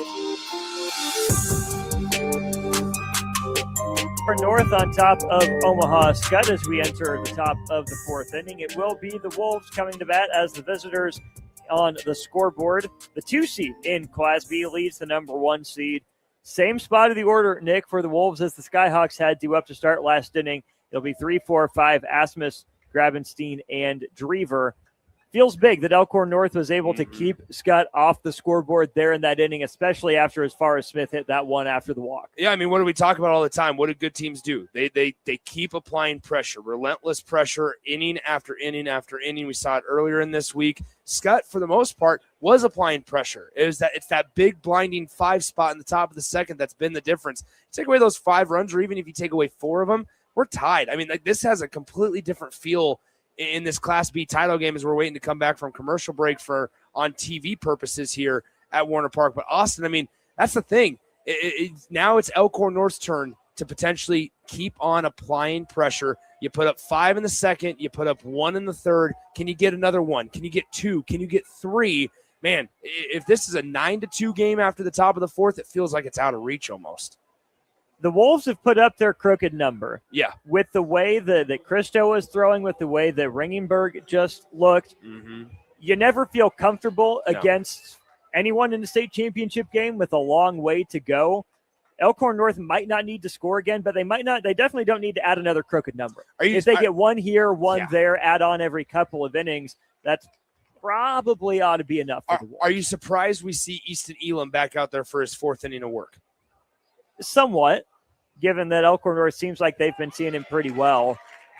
I think part of it is you trust your guy to get back on beam, and he has so far. He's quickly ahead of Asmus 0-2. Elam quickly ready to go. 3rd pitch of the at-bat. Fastball cut on foul straight back to the screen. We'll do it again. No balls and 2 strikes. If they were going to pull him, I thought it would have been in the 2nd inning before that got as far out of hand as it did, especially with the walks, the frustration that you mentioned that he was showing. Given that they let him ride it out through that, I'm not as shocked he's here to begin the 4th. He gets Asmus to sky one out to shallow center field. Christensen shields his eyes from the sun and makes the snag just about 10 feet onto the outfield grass. So 4 pitches and an out here to begin the 4th. That does bring up Quincy Grabenstein. Grabenstein has popped out to first with a foul out. He singled and reached 3rd back in the 2nd inning. First pitch from Elam as Grabenstein squares the bunt. Breaking ball and a beauty. Broke it off from shoulders down to belt for a strike. 0-1. He's looking real floaty from up here. If Elkhorn North can stay and swing flat through the zone on those. That one maybe a little bit too flat as Grabenstein grounds one out to Christensen over at short. Quickly retired. 2 away. So 6-3 on the putout. That brings up Keegan Drever. Drever, the catcher, has grounded out to 3rd and reached 2nd base on an error. It was Drever that flared that one out into right field, providing the final tally there back in that 5-run 2nd inning. Watches a breaking ball miss out, 1-0. I will say there's a time and a place for some of those loopy breaking balls, especially if you throw a tight slider like Elam does. Just a little bit of a different look as he lands it for a strike there, 1-1. The danger is a little easier to hang that one. It's slow, it's loopy, it hangs up longer for hitters to see it. That breaking ball misses low and out, 2-1. He does a good job, Elam, that is, the right-handed pitcher for Scut Catholic. Does a really good job of not slowing down his arm motion, though, when he throws off speed. Drever fouls that one back off over our heads. Counts even again, 2 balls and 2 strikes. One of those things that might sound, well, duh, but breaking balls, especially for younger pitchers, they get in their head, they think about it. They're more worried about aiming it. It's a different grip, a different arm motion, so that arm can slow down sometimes. There is Elam, misses outside yet again, 3 balls, 2 strikes. Fastball, chopped up the middle. Christensen's going to take the second hop. Fires high. Van Dorn snagged it, but he missed the tag. Nate Christensen waited for the second hop, made a strong throw, but just a little bit too strong. And for the second time in as many at-bats, Drever is on via an error by the middle infield. Yeah, last batter, Quincy Grabenstein, when he grounded his shortstop, I thought that Christensen's throw initially looked a little high, looked a little floaty, not to use that word again, but that one, you could see the trajectory just was not going to come back down. Van Dorn had to hop off the bag. Great eyes by Kristen Tex over the first base umpire. Call that one correctly. Elam fires a strike to Carson Drever to begin the at-bat. He's ahead 0-1. Drever saved a run and at least 180 feet of runner on the base paths with a running, leaping catch on the warning track off the bat of Cooper Smith. I want to go back to as Elam's tied up in the count, 1-1 here to Drever, as you were saying, Austin. A lot of times young guys, especially, even in high school, they can try to aim or place an off-speed pitch instead of just throwing it, which slows down that arm motion. Pinch runner for Keegan Drever is number 1, Colin Acker. Acker just swipes second base, throwing into center field, but there will be no advance. So Colin Acker moves up to second base in courtesy run relief of Keegan Drever. 2 balls, 1 strike to Carson Drever. Anything more to add on the break? No, I think that's it. Just they don't just throw it. You just got to trust the grip, trust your motion. And a lot of young guys, as this one's fouled off to the right side, they try to place it too hard and too purposeful, and so they'll slow it down. There's a lot of tricks you can do about, how you want to throw it. What do you do with your body elsewhere, not just the grip? But I think that's all kind of garbage. The 2-2 from Elam, driven to right by Drever. Right fielder works back behind the ball, making the catch. That's Brendan Ruth for the final out of the inning. No runs come of the 2-out base runner on the air. Drever flies to right to end the top of the 4th. Halfway home, it's Elkhorn North on top of Omaha Skutt 6-2 in the Class B state title game on 93.7 The Ticket. At Jimmy John's, we don't make sandwiches. We make the sandwich of sandwiches. We use fresh veggies because we don't hate salads. We just feel bad for them. We make our sandwiches exactly how you want because you're the one who's eating it. And we bake bread all day, every day because stale bread isn't bread. It's croutons. Sandwich history is written by the victors. Good thing we have legible handwriting. Jimmy John's, the sandwich of sandwiches. Order pickup or delivery on the app. At Parkview Animal Hospital in Lincoln, it's not just their professional care that sets them apart, but their warm staff and state-of-the-art facilities. Whether it's for a routine checkup or a comprehensive medical procedure, at Parkview, your pet isn't just another number, but a valued member of their caring family. Visit them at pahlincoln.com today and in person just south of 14th and Pine Lake Road. Parkview Animal Hospital, your pet, their passion for happier, healthier, furry friends.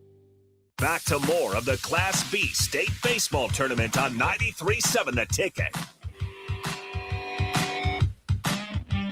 6-2, number 2 seed Elkhorn North leads top seeded Omaha Skutt in the Class B state championship game. I'm Austin Norman. He's Nick Sainer. Tristan Gomez back on the board for us here for the last half of the Class C championship game and now into the Class B games as well.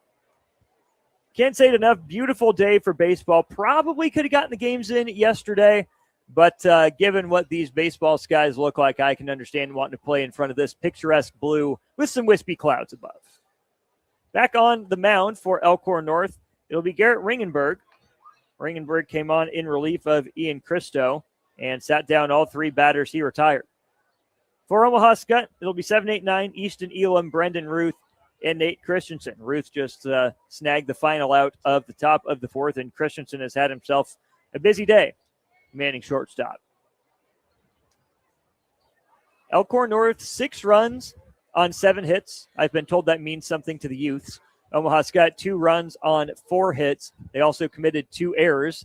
And the other part of that, Nick, is the errors that don't show up on the scoreboard. Walking 4 batters in a row to begin an inning, certainly an error if it's not going to show on the scoreboard in the outside of the runs. Well, exactly. And that's we've seen it all week long, but now we're seeing it on the biggest stage. Mental lapses, from both teams, right? Like, here's the thing. Obviously, when we look at this, and if you're just kind of looking at the box score tomorrow in the paper or whatever it may be, you're going to see the 5 spot in the 2nd inning, rightfully so. I mean, we got to remember, how did Scut Catholic score their first run of the game? Bubba Day, leadoff walk, ends up getting to second base on a fielder's choice. He ends up then moving over and scoring on a base knock from Skutt. It's from both teams, but it's like you said in the pregame, Austin, who can play cleaner out of the 2. And so far, in the totality of these, 3.5 innings that we've played, Elkhorn North's been the cleaner team. First pitch from Ringenberg is a fastball up and in, as is the second. Now 2-0. He's behind Easton Elam, who's flown out to right in his 1 at bat today. Speaking of leadoff base runners, Jordy Fromm reaches, gets brought in. Husker softball tied at 1 with Oklahoma State. And is that the 3rd inning I see? That is the 3rd inning that you see. Was I distracting you by doing my best Rhonda Revelle impression, waving Jordy around third? I really just saw you do safe more than anything. Good. Elam goes after a 2-1 fastball. Pokes that one just under the glove of the third baseman. Diving attempt there by McMurtry, but Easton Elam aboard with a leadoff single. Dylan Raiola. He's sitting in the second row. Sorry. I can appreciate that he came back. I do too. His girlfriend is on the team. Yeah. Bit player for Nebraska. Oh, get out, ball. The wind pushes that one to the warning track. Nebraska did take the lead, though. Sack fly off the bat of Camenton. That's important. All right, but we do have a game here. Let's talk. There's a brief stop. There is. Yeah, we're not missing any part of it. Easton Elam, though, let's be honest here right off the bat. Like, if you're Skutt, don't look at it as, okay, in the bottom of the fourth, we got to get 4 runs to tie this baby up. Can you get 2? Can you split the difference? And then you got 3 innings to get two runs. Like, have attainable goals inning after inning here. Fastball low from Ringenberg. He's behind Brendan Ruth, 1-0. Courtesy runner is the same one we saw for Cooper Smith before Jackson Vodika, which leads me to believe, Nick, we will see Easton Elam in the 5th. Mm-hmm. Aside from the meltdown, blow-up second inning, Elam's been solid. Ringenberg paints the outside corner with a fastball, 1-1. After the leadoff walk to Hipsher issued by Christo, Ringenberg came in, got a fly out, a strikeout, and a ground out on just 5 pitches to end the third. That fastball well located, but just low and out, 2-1. You know, we've seen 1 stolen base attempt today. I think you got to put Vidishka in motion here potentially. Gets a secondary, but doesn't go as Ruth taps that one foul. I think that tapped foul off his own back. 2 balls, 2 strikes. Now to Ruth wearing number 22. Runner at first is Vodika. He gets his lead as Ringenberg awaits the call. He has it. He's set of the letters. Fastball low and in. That's blocked by the catcher, Drever. Count runs full. 3 balls, 2 strikes. Like you said, Nick, you don't need it all back at once. It's hard to get it all back at once. But first 2 base runners reaching is a step in that direction. Full count pitch is spiked. First 2 batters reach. First on a single, then on a walk. So 2 on and nobody out for Nate Christensen doing the shortstopping today and batting in the 9-hole. He went down looking on 5 pitches back in the second inning.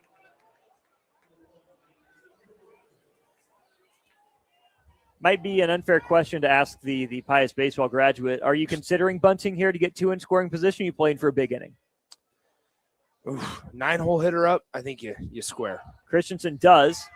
Ringenberg misses low with a fastball, 1-0. I don't know if teams do this anymore, Austin, but and people listening are going to hear what I say and think I'm evil to say this. Fake bunt slash, man. Like, you have corner. It's another ball here to Christensen. Not anymore. But I'm saying in this situation, you have corner infielders, and Elkhorn North they're going to have a mound visit. We have a second to talk about this. Couple things. So Elkhorn North setting this up defensively for the wheel play defensively. They're going to play for the force out at third, which is why it's important for Christensen if he's going to bunt this ball down on the turf. You got to get it to the third base side. Force the third baseman to vacate that bag or force the pitcher to come. By the time he gets there, you're not going to have a play at third. You do not want to bunt this ball to the right side. The first baseman is literally 15 to less than 20 feet from home plate. You bunt that ball, a little bit too much sauce on it, the first baseman is going to be able to throw it to third because that's the design play that Elkhorn North is set up for. We saw Skutt do that. They had their third baseman weigh in. They were able to get the lead runner at second. The fake bunt slash, for those that don't know, when you show bunt early, what it causes the corner infielders to do at this level is to charge in like madmen. And so then you literally just choke up severely on the bat and you pound that baseball into the ground with a swing. It's like a slash. The Baltimore chop. It is literally what it's called, a fake bunt slash. There's no reaction time from the first or third baseman at this moment. You don't have to be perfect. Just get the ball in play. Christensen squares to bunt on 2-0. Did not offer, but Ringenberg gets credit for a strike, 2-1. Third baseman's playing with an interesting alignment as well. He's in between the grass and the dirt. That one's bunted right back to the pitcher, Ringenberg. He'll fire across the diamond to first. So Christensen does his job and advances both runners those 90 feet to put 2 in scoring position for the top of the order. Top of the order is Bubba Day, Nick. We talked about it leading off the broadcast. If there were ever a spot for Bubba Day to get going, feels like this would be it for Omaha Skutt. Yeah, I mean, big opportunity here. Show everybody that you're the dude. I mean, this is your chance. You got 2 in scoring position. You don't need a base hit, or excuse me, you don't need a gapper. You just need a base knock here. Day 1 for 1. He's walked and doubled. Goes after the first pitch. Fouls the fastball back. 0-1. Love the approach. You probably expect Ringenberg to probably try to get ahead with a fastball there. You've been seeing a lot of off-speed previously from Christo. It's your first look at Ringenberg. He's going to try to get ahead. I expect a lot of junk here, I'd imagine, from Ringenberg from here on out. Ringenberg looks back at second. Oh, fires a fastball that Day just missed. He's disappointed with himself, 0-2. Maybe slightly elevated, but one that Bubba Day thinks he should have been able to handle. He's now down in the count, no balls and 2 strikes. Ringenberg comes set, brings it down chest high.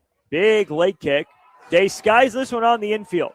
Ringenberg's going to vacate. Shortstop taking charge right in front of his second baseman. That's Jake Jansen cutting in front of Ethan Asmus for the snag. Now 2 big outs recorded across the last 2 batters for Ringenberg. I mean, gutsy by Ringenberg. That's a guy who believes in his velocity, feels like he can locate it. He got Bubba Day to chase on the 0-1 pitch, swing and a miss on the velocity on the high heat there. And he said, you know what? I'm going to give it to you for a 3rd straight pitch. Throws a fastball, keeps it elevated. Bubba Day's not able to stay flat through it. He tried to elevate it a little bit more, and it popped up into the infield. Inning rest in the hands of Lucas Heller. Junior infielder takes a fastball called strike on the outside corner, 0-1. Ringenberg's dialed in since the first 2 batters reached on a single and a walk. He got a sacrifice bunt, and then an infield pop-up. The 0-1, good pitch there. It's a fastball low and in, 0-2. Lucas Heller, he's going to protect mode. Here's what you do. I would love a buried breaking ball here. See if he fishes. Ringenberg brings another fastball in. Wow. 0-2. Similar spot to the previous pitch. Heller couldn't do much with it. That's a tough pitch to get those hands to do anything solid with. Trust your catcher, Drever, here. Be a wall. Ringenberg's up 0-2. There is a pitch that goes into the left-handed batter's box that's snared by Drever, 1-2. Still looked hard, didn't look off speed. 7 straight.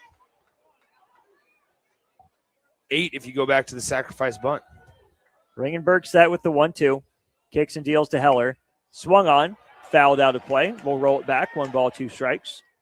Heller, by the way, a junior infielder, .410 batting average. Good bat handler there in the second spot in the lineup. First base is open. 2 runners in scoring position for Omaha Skutt, trailing 6-2 in the bottom of the 4th. Heller awaits the pitch from Ringenberg, who comes set. It's that high leg kick. Fastball. Cut on. Skied in the air to right. Right fielder didn't see it, but he still didn't see it. He had it lined up and then lost it in the sun at the last minute. That's Quincy Grabenstein, who does the surrender cobra, throws his hands up in disgust. He didn't see it. Then he thought he had it measured. It landed about 5 feet behind him. He gets a hug from his second baseman, Asmus, but that's a base knock, and Omaha Skutt is back within 2 at 6-4. The leadoff single and walk do come around to score on the RBI double to shallow right field. That's Lucas Heller delivering.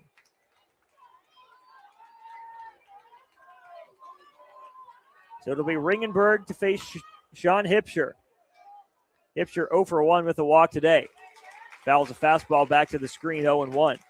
Now, if you're Skutt, you don't get greedy, but you're sitting here thinking, man, we have Sean Hipscher up, who's your 3-hole hitter, then Cooper Smith, who was about 15 feet from depositing one over the left center field wall last time up. You have a runner out in scoring position. You're down by 2, still the bottom of the 4th inning. Can you get one more? Can you pull within 1 here in the bottom of the 4th? Fastball.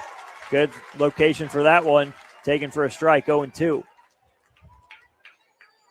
Ringenberg had Heller down 0-2. Got a pop-up, but it dropped. The late kick in the deal on 0-2. Flared out to right field, twisting toward the seats. Foul ball off the bat of Hipscher, again 0-2.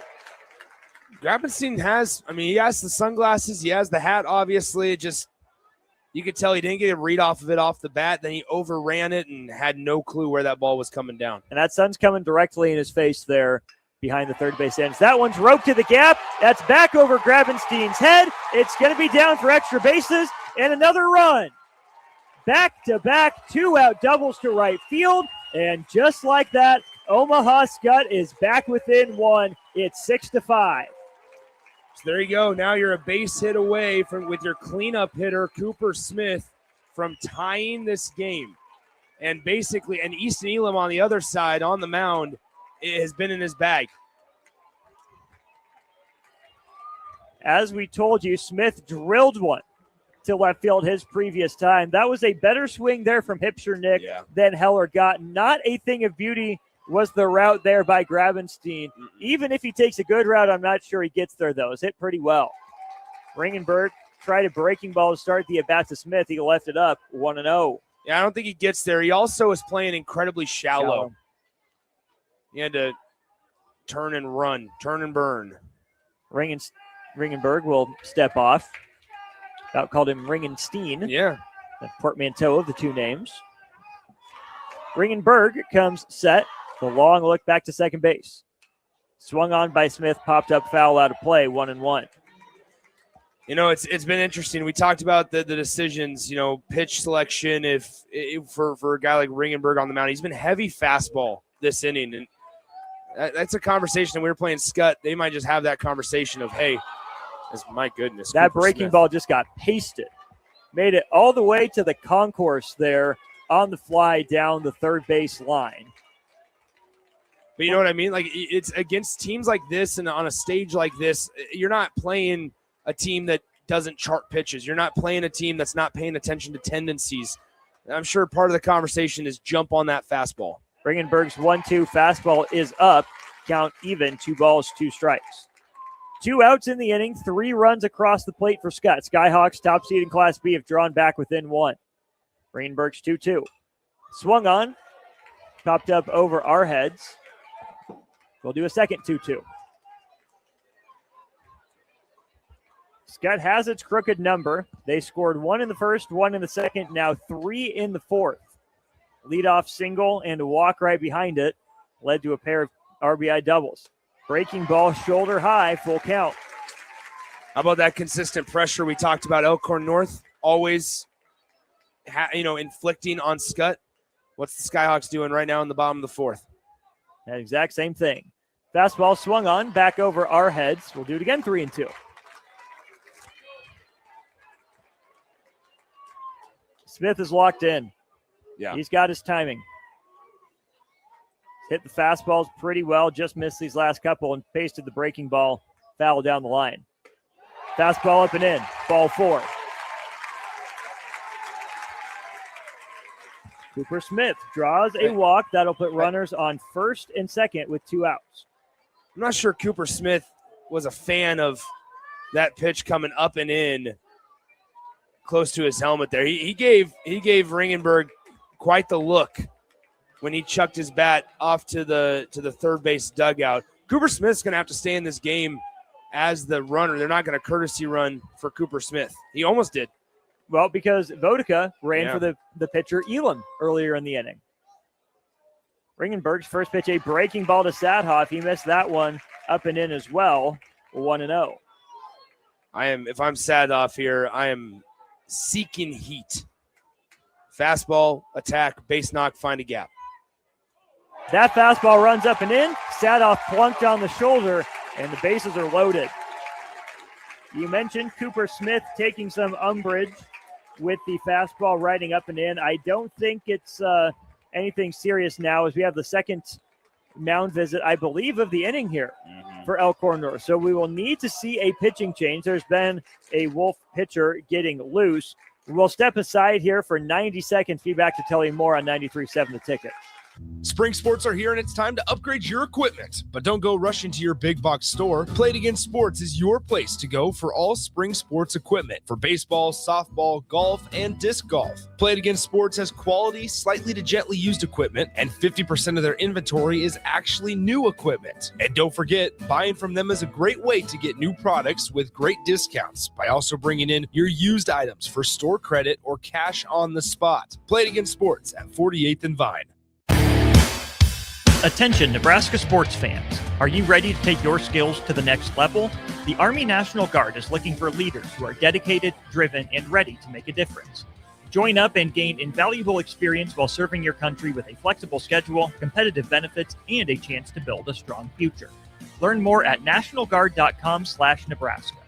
Live here, serve here. The Nebraska Army National Guard. Guard the good life.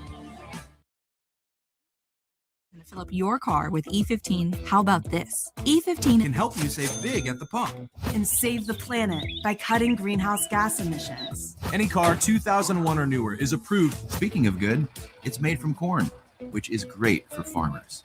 As I was saying, if you need a reason to choose E15, there you have them. E15, engine smart, earth kind. Visit chooseE15.com to learn more. This is Lincoln's home for sports talk on the FM dial. Also online at theticketfm.com. On the internet. KNTK FM Firth, 93.7 The Ticket. Back to more of the Class B State Baseball Tournament on 93.7 The Ticket.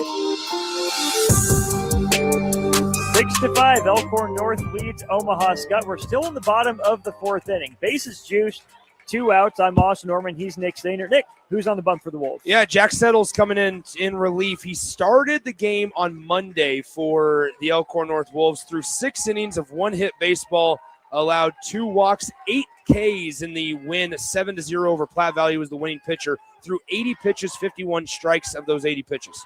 He inherits a bases-loaded situation.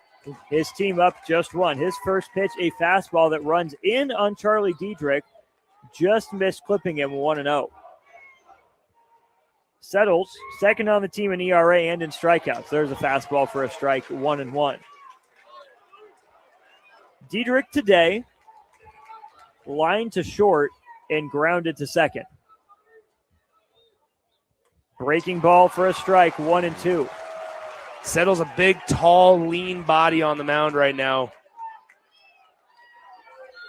1 strike away from getting out of this. He's ahead of Diedrich, 1-2. He winds and deals. Breaking ball well located, but he doesn't get the call. Can't put it much better than that. A good eye by Diedrich to take it. Counts even, 2-2. My goodness.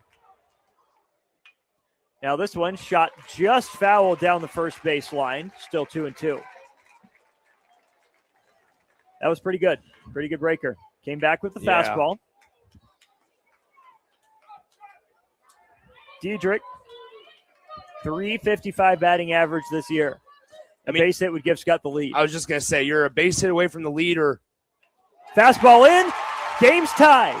Diedrich gets plunked, and Skutt's put up 4 to tie the game in the 4th. Man, that breaker on 1-2 looked, ideal for where you wanted it if you're Jack Settles. You come in, you located a fastball, got strike 1. You were able to back it up with the breaker.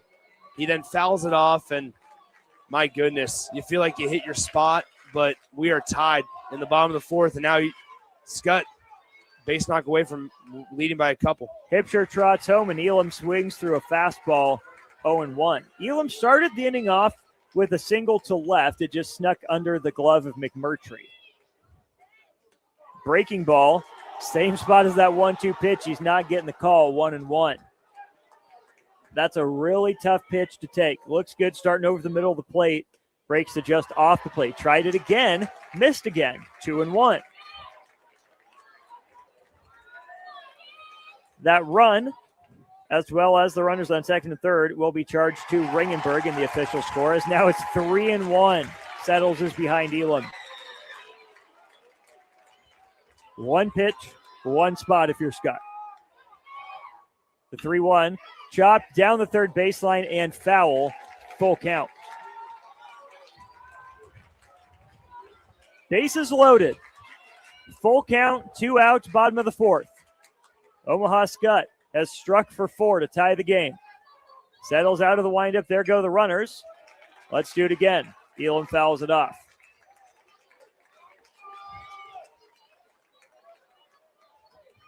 Shout out to whoever that is from the NSAA who's done a great job supplying our home plate umpires with baseballs all week long. I think he's wearing the same jacket every day as well. I think he has. Very noticeable. I don't want to talk about that, but that's fine. I don't judge him. 3-2 outside. Elam walks, and Omaha Skutt has roared back to take the lead. Easton Elam draws a 7-pitch walk. An RBI walk, and Skutt leads 7-6. Sorry to cut you off there, Austin. The last 4 hitters in the Scut Catholic lineup: walk, hit by pitch, walk. Oh. So Skutt has answered the 5-run second with a 5-run fourth to lead it 7-6. That brings up Brendan Ruth. He singled and walked, come around to score 2 runs today. Takes a fastball for a strike, 0-1. 1 in the first, 1 in the second, nothing in the third, 5 and potentially counting in the 4th. Breaking ball, poked in the air to center. Playing shallow was the center fielder, Flynn Fickbaum. He makes the catch, but not before Omaha Skutt puts up 5. The Skyhawks take the lead as we head to the 5th. It's 7-6 in favor of the 1 seed. More Class B state title game next on the ticket. If you're a homeowner or a business owner, you have a lot of projects, and no one has an unlimited budget or time. Sunbelt Rentals makes all jobs less stressful with no need to purchase large equipment or hire a crew. You can do it yourself with rentals and everything from aerators and power rakes for spring yard work to stump grinders, concrete mixers, tile saws, and more. Check out their inventory in Lincoln, north of Cornhusker Highway on 56th Street, or online at sunbeltrentals.com. If you've been looking for a reason to fill up your car with E15, how about this? E15 can help you save big at the pump and save the planet by cutting greenhouse gas emissions. Any car 2001 or newer is approved. Speaking of good, it's made from corn, which is great for farmers. As I was saying, if you need a reason to choose E15, there you have them. E15, engine smart, earth kind. Visit chooseE15.com to learn more. Back to more of the Class B State Baseball Tournament on 93.7 The Ticket. 7-6, Omaha Skutt on top of Elkhorn North. Top-seeded Skyhawks just put up 5 in the 4th to take their second lead of the game at 7-6. I'm Austin Norman. He is Nick Sainer with you for the rest of this game in our Class A title game tonight. Saw a good one to begin the day in Class C.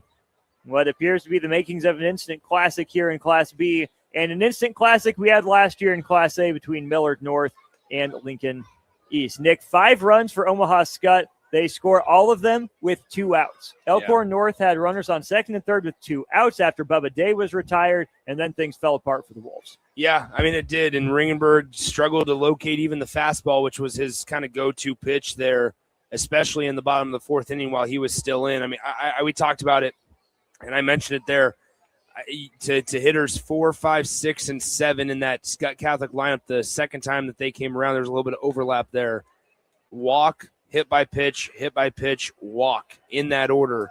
You were one pitch away, essentially, after you got Bubba Day on a routine fly ball that stayed in the infield to the second base side of second base's bag, but the shortstop fielded it.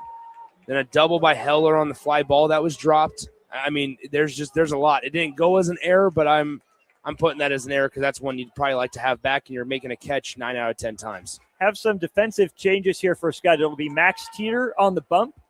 You will also see the catcher Cooper Smith move over to first base. So Cole Van Doren's day is done. New catcher for Skutt, I'm guessing, will be Sean Hipsher. He's listed as a catcher on the roster, so likely a new left fielder that we can tell you about as soon as we know. Teeter's first pitch missed. Now this one chopped up the middle by McMurtry. On it is Christensen. 2 pitches in and out for Max Teeter on in relief of Easton Elam. So Christensen moves out to left field. Elam is now at shortstop after he gets relieved on the mound. And as you mentioned, Hipsher is the new catcher. And so Elam goes to short, Christensen to left, Van Dorn done, Hipsher to catcher. And Smith to third. To first. Number 3. Yes, number 3. Rieselman now down the count 0-1 after he fouled that one back to the screen. We've seen Teeter here in this state tournament already, at least his second appearance, wears number 11. Deals from the windup. Breaking ball just high, got Rieselman bending, 1-1. Traded 5-run innings here in the Class B championship game. Both of these teams went 3-0 on their way to make it here. Fastball high, 2-1.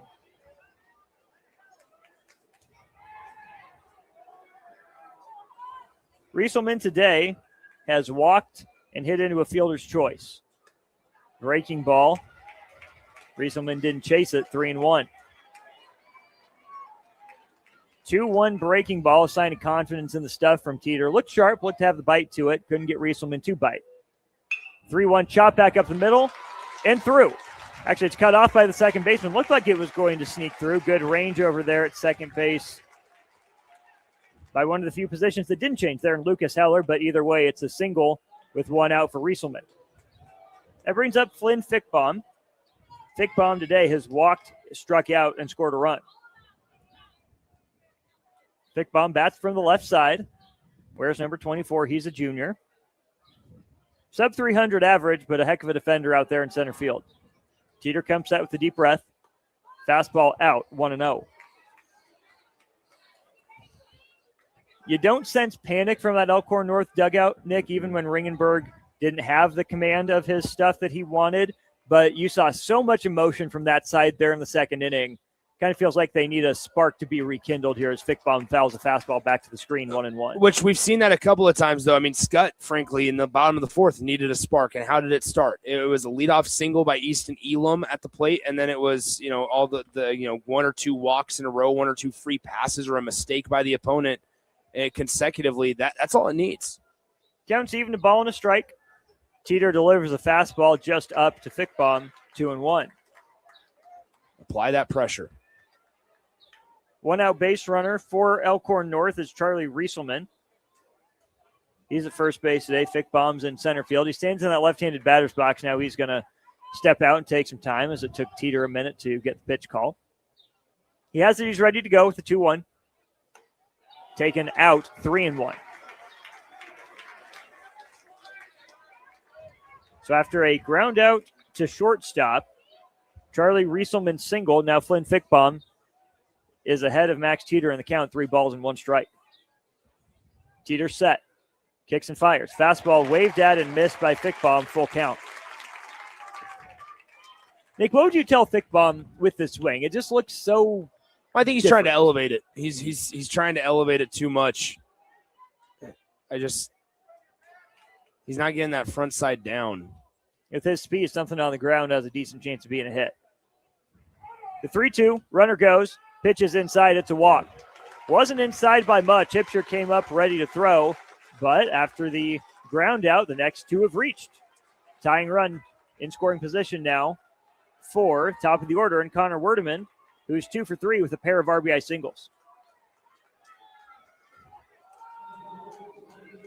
I would have liked granted, hindsight's 20/20, doesn't matter anymore. I would have liked the idea to run earlier in that count. You got a new catcher back there, a sophomore in Hipsher. Test the arm. See if you can apply some pressure, make something happen here on your own. Teeter comes set. First pitch swinging. Werdeman fouls it off, 0-1. They did send the runner, but not to your point until it was already a full count. Listening to some high school baseball here on Lincoln's home for the Royals. Royals just wrapped up a 5-0 shutout victory over the Mariners. Huge. Stephen Kolick, complete game shutout. Breaking ball blocked by Hipsher. He smothered that one. No advance from the runners. 1-1.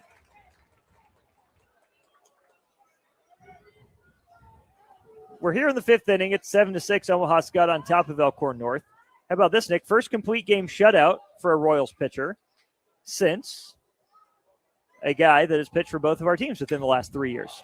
Jose Quas. No, It's not Jose Quas. Thank goodness. That one's flared out to the right center field gap. Running grab by Bubba Day, who makes a jump throw all the way back to the infield. Not enough to prevent the tag by the lead runner, Rieselman. So it's a sacrifice fly for Wordman, tying run now 90 feet away. Yeah, it's important that, good tag up there by Rieselman. As you mentioned, people might wonder, well, you still need a base hit. No, you just need a wild pitch now to tie this game. You got a new catcher behind the plate in Hipsher. You got a runner at first base. Maybe we see Elkhorn North try to put him in motion.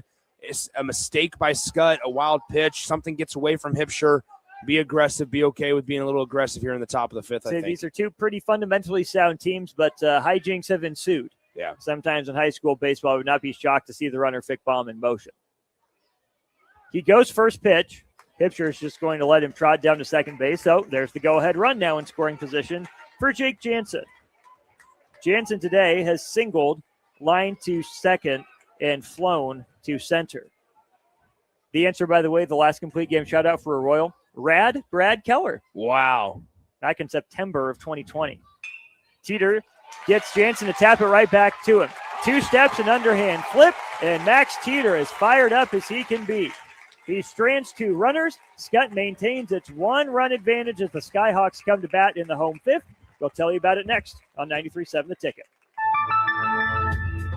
If one of the things running through your mind as a business owner is the recurring worry of possible cyber attacks, you can let out a sigh of relief. Hamilton Business Technologies has you covered. As the official business IT partner of the Huskers, we offer real-time threat monitoring, advanced security protocols, and more to keep your data safe from harm. We care about the success of Nebraska businesses and communities like yours. Learn how we can help you at hamiltonisbusiness.com. Attention Nebraska sports fans. Are you ready to take your skills to the next level? The Army National Guard is looking for leaders who are dedicated, driven, and ready to make a difference. Join up and gain invaluable experience while serving your country with a flexible schedule, competitive benefits, and a chance to build a strong future. Learn more at nationalguard.com/Nebraska. Live here, serve here. The Nebraska Army National Guard. Guard the good life. Back to more of the Class B State Baseball Tournament on 93.7 The Ticket.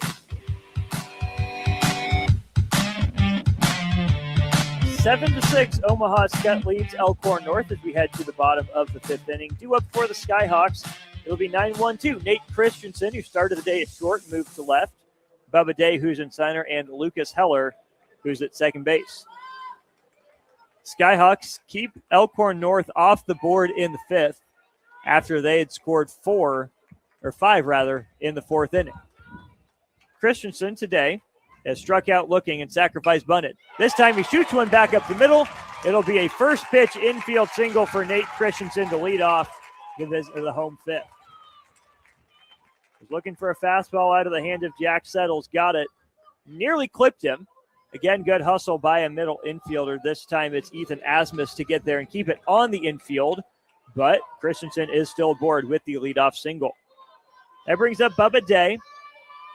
Day popped out to short there for the second out of that 4th inning. The rest of his lineup picked him up in a big way, scoring 5 runs from his bat on. Day squares to bunt. Settles brought home a breaking ball that missed way up. 1-0.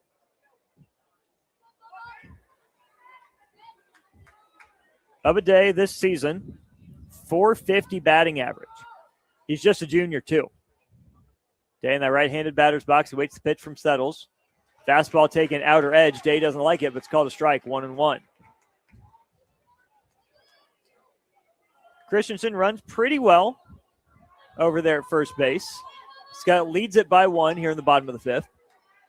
Third baseman creeps onto the grass as Day squares to bunt. He gets it down, pushed down the first baseline.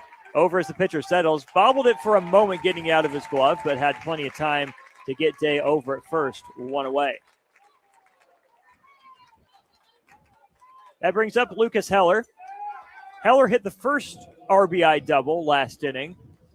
It wasn't hit very deep, but the right fielder for Elkhorn North, Quincy Grabenstein, completely lost it in the sun.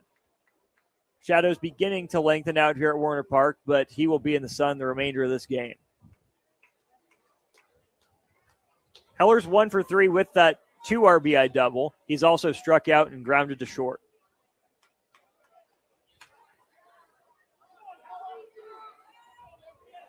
Right now our third base umpire is calling time, having a conversation with Coach Day, who's pointing out to his bullpen there beyond center field. So they ran Landon Skiersey out to the pen. They're also running Bubba Day out to the bullpen after he just finished his at-bat, which is kind of what we expected, right? We didn't know if we'd see Max Teeter today, but it's for the most part we expected to see Bubba Day in some sort of role on the mound today. And he's out to the pen to go warm up because he'll have to play center field when Skutt takes the defensive positions here in the next half inning. He makes the long jog out there to the bullpen. It'll be a shorter jog into center field as this first pitch to number 16, Lucas Heller, is chopped foul down the third baseline, 0-1. The ball started fair and then kind of tailed foul. Hooked it just a little bit. Yeah, Elkhorn North catching a break. Settles, and fires a strike, 0-2. Sorry, that was their noun verb. Settles in his set position. He's head of the belt, ready to bring home the 0-2 to Heller. Swung on and missed. Jack Settles gets a strikeout, 2 away in the bottom of the fifth. First strikeout in a while for Skutnik. The previous batter to strike out was Jamison Satoff all the way back in the third inning. Wow. Yeah. And a lot of balls in play off the bats of Omaha Skutt. Runner at second now for Sean Hipscher. He's moved to catcher. This one chopped on 2 hops over to the shortstop. Hipscher busts down the line, but firing across in plenty of time is Jake Jansen. Nothing comes of that would be a first pitch single of the inning by Nate Christensen. And so Elkhorn North still trails by 1 as we head to the 6th inning. It's Skutt on top. Top of the 6th coming up next on 93.7 The Ticket. If you're a homeowner or a business owner, you have a lot of projects, and no one has an unlimited budget or time. Sunbelt Rentals makes all jobs less stressful with no need to purchase large equipment or hire a crew. You can do it yourself with rentals and everything from aerators and power rakes for spring yard work to stump grinders, concrete mixers, tile saws, and more. Check out their inventory in Lincoln, north of Cornhusker Highway on 56th Street, or online at sunbeltrentals.com. Imagine if the people who work at your bank were neighbors who could help with a home loan. Congratulations, you're approved. Or friends who love to shop local. Have a good one. At UBT, who you work with matters just as much as what you're working toward. Hey, thanks for helping. That's why your money has more than a banker. It has people. Union Bank and Trust. Member FDIC.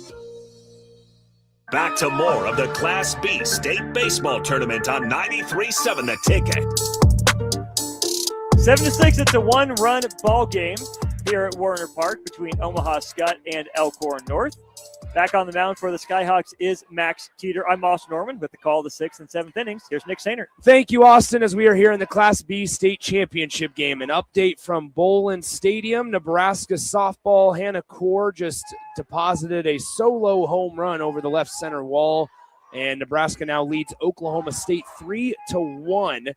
Alexis Jensen got the start for the Huskers in the circle there in Lincoln, but I would imagine that in the 6th and 7th inning, the way that we usually see it when Alexis Jensen pitches, that we will see Jordy Fromm come in and try to get the final 6 outs as Nebraska will try to punch their ticket with a win today to the Women's College World Series. Nebraska baseball plays later on this evening, but we will be here for the Class A State Championship game between the Lincoln East Spartans and the Millard North Mustangs. Should be a really good one and a perfect way to close out our state baseball coverage here in 2026. It is Ethan Asmus to lead us off for the Elkhorn North Wolves here in the top half of the 6th inning. Scut Catholic leads 7-6. Elkhorn North facing Max Teeter on the mound as the first pitch is going to be a foul ball over our right shoulder into the party porch to our right, and it's 0-1. Teeter came in last inning in relief of Easton Elam. There were a couple of other various defensive changes. Elam, though, is, for what you need to know, still out there at shortstop, and he's still hitting in that Scut Catholic lineup as the 0-1 is fouled back to the net. It's quickly 0-2 on Ethan Asmus, the 3-hole hitter. And you look at it, if you're Elkhorn North and you were up at one point 6-2 in this game, and now you have 6 outs left to work with, as the 0-2 is just a tad outside, 1-2. Tighter zone than we saw in the Class C game. It kind of feels like this is the moment, this is the chance for Elkhorn North here, Nick. 3, 4, 5 due up now. State tournaments and state championships bring up some unlikely heroes. We've seen 7, 8, 9 come through before, but you feel best about your chances with the heart. Breaking ball in the inner half, called strike 3. Ethan Asmus is yelling at the home plate umpire, and he's a little animated with his right arm as well as he walks off and back to the first base dugout.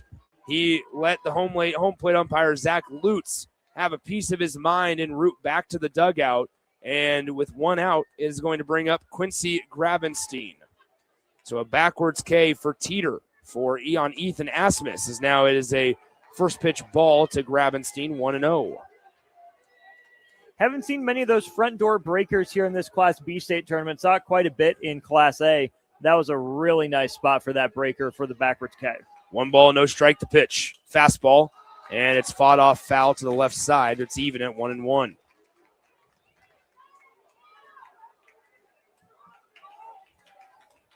Elkhorn North standing on the shelf of that first base dugout, watching on as they have 5 outs left to work with.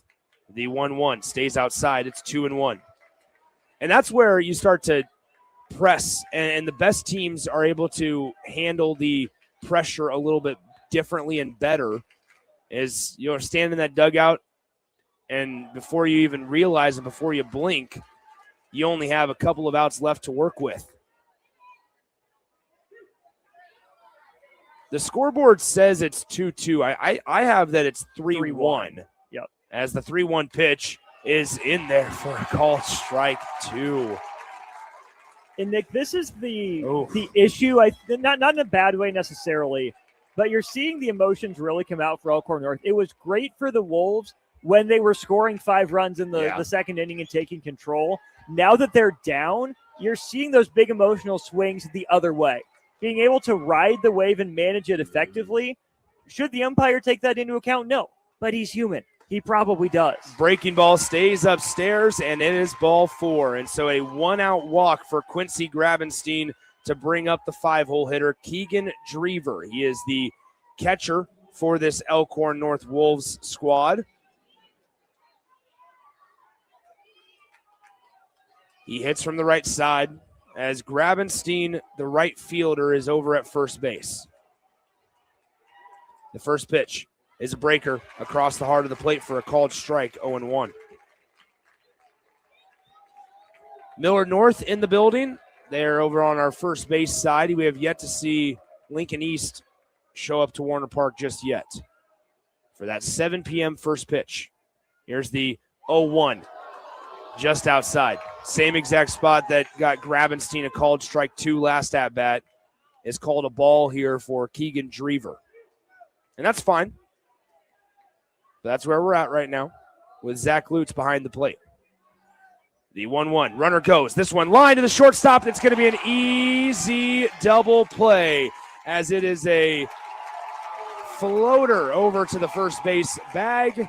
It was a hit and run. The line drive out, and Elkhorn North comes up empty. I love the creativity, Austin, and unfortunately, baseball is a cruel, cruel game at times. It's a line out to Elam at short. He floated it over to first in plenty of time, and they double up the runner, Grabenstein, who is off with the pitch. We go to the bottom of the 6th inning. Scut Catholic looks for a little insurance when we return. Jack settles back out on the rubber for Elkhorn North when we come back. At Jimmy John's, we don't make sandwiches. We make the sandwich of sandwiches. We use fresh veggies because we don't hate salads. We just feel bad for them. We make our sandwiches exactly how you want because you're the one who's eating it. And we bake bread all day, every day because stale bread isn't bread. It's croutons. Sandwich history is written by the victors. Good thing we have legible handwriting. Jimmy John's, the sandwich of sandwiches. Order pickup or delivery on the app. Spring Sports are here and it's time to upgrade your equipment. But don't go rushing to your big box store. Play It Again Sports is your place to go for all spring sports equipment for baseball, softball, golf, and disc golf. Play It Again Sports has quality, slightly to gently used equipment, and 50% of their inventory is actually new equipment. And don't forget, buying from them is a great way to get new products with great discounts by also bringing in your used items for store credit or cash on the spot. Play It Again Sports at 48th and Vine. Back to more of the Class B State Baseball Tournament on 93.7 The Ticket. A tough break there for Elkhorn North as the hit and run is on, and they line out to the shortstop, and he doubles them up at first base for an easy inning-ending double play as Cooper Smith stands in and drills this one foul, and it's 0-1. Future Iowa Western Community College participant, Cooper Smith. Here's the pitch on 0-1. It's outside for a ball. 1-1. Jack Settles still out there for the Elkhorn North Wolves. As the 1-1 offering is going to be fouled off to the left side. Cooper Smith almost lost control of that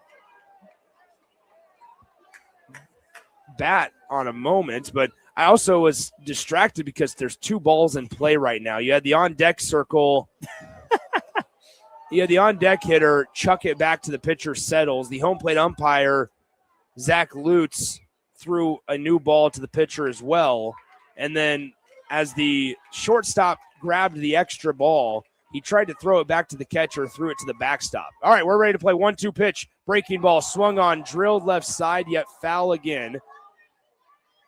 Cooper Smith showing the pop that bat has. Big dude. Not overwhelmingly large, yeah. Showing that power in baseball is much more than pure size. The 1-2 is going to be sliced foul to the right side now, 1-2 again. Because what Smith has done, Nick, is he's swung with a purpose. Yeah. He's picked out a fastball that's in his zone. He knows what he wants to do with it, and even the hanging breaking ball as well. If you're sitting fastball, you see that breaking ball spin up there. Cooper Smith's hit a breaking ball a mile foul and a fastball a mile foul as well. The 1-2 is outside for a ball, 2-2. The 2-2 offering to Smith. Settles cannot get a called strike three, just missed outside. It's now full 3-2. That's one of the things that took me a while to learn as a player is, I'm not that big. I'm pretty skinny. I'm not going to hit for power. No, work on the bat speed. Work on the core of the rotation. 3-2. Cooper Smith lunges for it, fouls it off over our heads. We'll do it again.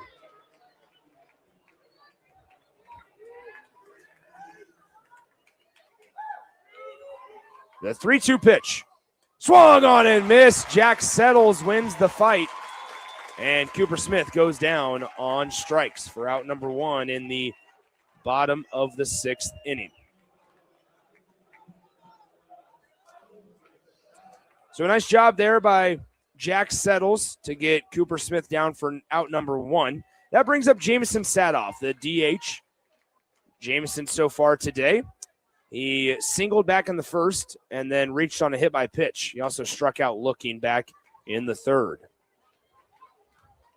1 ball, 1 strike, 1 out here in the home half of the sixth inning. Scut Catholic leads by a run, 7-6. The 1-1 pitch, and it's going to hit him. Second straight at bat that Jameson Sadoff's been hit by a pitch. He's not going to complain. It's a free bag, and now Scut Catholic will have a runner at first base with 1 out in the bottom of the sixth. This is where I think I might consider bunting if I'm Coach Day. Try to get an insurance run where he's just a base hit away. Mm-hmm. You're up by 1. You only have 3 more outs to go before you hope you can claim your first state title in essentially a decade. First pitch is in there for a called strike to Charlie Diedrich. Diedrich hit by a pitch his last time up.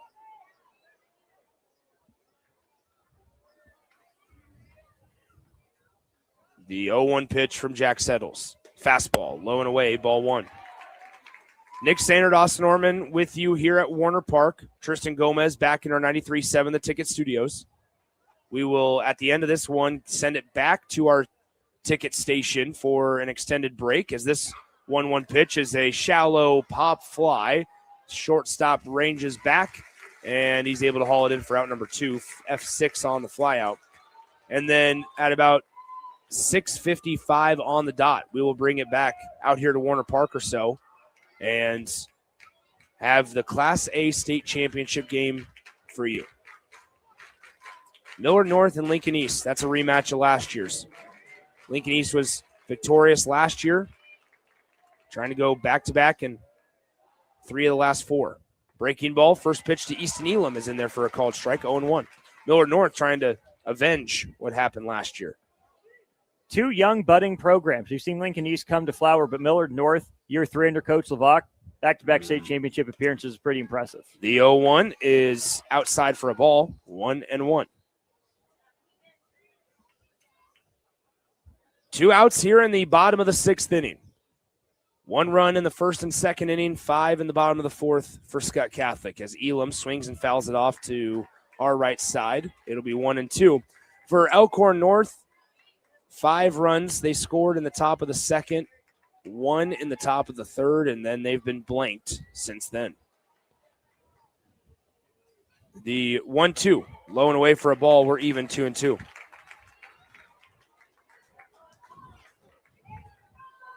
Jack settles, trying to get Elkhorn North back and in the box, down by just 1 run.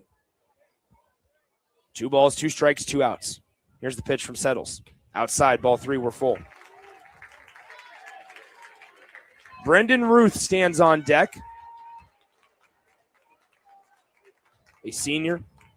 But first, Easton Elam, who started the day on the mound before having a reliever come in for him. This one lined right side, 1 hop, fielded cleanly by the second baseman, and thrown over to first in time for the final out. We go to the top of the 7th.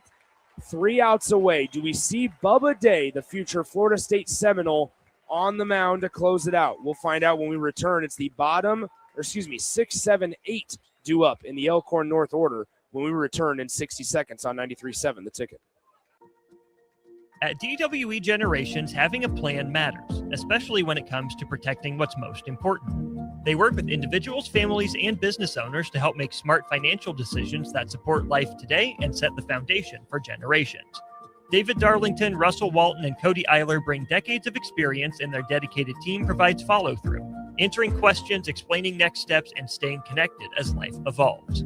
DWE Generations, a generational wealth planning firm. DWE Generations is a marketing name for individuals doing business as representatives of Northwestern Mutual. Visit generations.nm.com or call 402-483-7871 and ask for David, Russell, or Cody.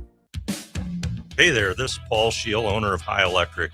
I want to thank our friends and loyal customers and introduce High Electric to those looking for a new electrician. We've been serving the Lincoln and Omaha area for over 30 years, from design to install, upgrades, and repair. If you are a homeowner or a small business needing some electrical work, call us at 402-466-6606 or check us out at hyelectric.com. We look forward to hearing from you. Back to more of the Class B State Baseball Tournament on 93.7 The Ticket. It is not going to be Bubba Day just yet. He just exited the bullpen and took over in center field. Max Teeter has a chance to close out the state championship here in the top of the 7th inning. Over in Bolin Stadium, Nebraska's broken it open against Oklahoma State. They're up 6-1 in the top of the 5th. First pitch, though, to the 6-hole hitter, Carson Drever, is inside for a ball 1. And if you're Elkhorn North, you go 1 batter at a time here. You're down to your final 3 outs. Can you get the leadoff guy on base? A 1-0 pitch is in there for a called strike. 1 ball, 1 strike. Station to station, batter at a time, exactly like you said. Keep the line moving. The 1-1 pitch from Teeter. Fastball lined right side. Is it going to drop down fair? It does not. Potentially extra bases if that sneaks inside the foul line. The right fielder, Ruth, was over there in plenty time, but there was a chance there that Elkhorn North could have gotten something going with nobody out here in the top of the 7th. Teeter fires the 1-2. Breaking ball, and he ducked out of the way. It's coming at his head. I don't fault him for that one. The 2-2 pitch. Outside, ball 3. Am I seeing what I think we're seeing in Lincoln? Another update from Lincoln. Nebraska just hit a 3-run home run. It's now 9-1 Huskers. They're 3 outs away in the top of the 5th. Strike 3 as Carson Drever goes down swinging for out number 1. It was a 3-2 fastball that was just outside, and it got Carson Drever to lunge for it. It's a swinging strikeout for out number 1. So now Austin McMurtry comes to bat. The first pitch, outside ball 1-0. Huskers haven't been to the Women's College World Series since 2013. The 1-0 pitch is in there for a called strike on the inner part of the zone, 1-1. If you're Elkhorn North here, Nick, you can't be afraid to swing the bat. If you still get your pitch, you still got to hit it, right? Because Cedars been locked in. If he gives you one to hit, you can't just wait for him to walk you. The 1-1 is in there for a called strike, 1-2. 1 ball, 2 strikes, 1 out in the top of the 7th. And 1-2 pitch is just outside, says home plate umpire Zach Lutz, and it's going to be 2-2. Scut Catholic, last title, 2017. They are 2 outs away from making that 2026. 2-2 pitch. Swung on. It's a shallow pop fly into right field that's going to hold up enough, and Elkhorn North is down to their final out. It rests in the hands and on the bat of Charlie Rieselman.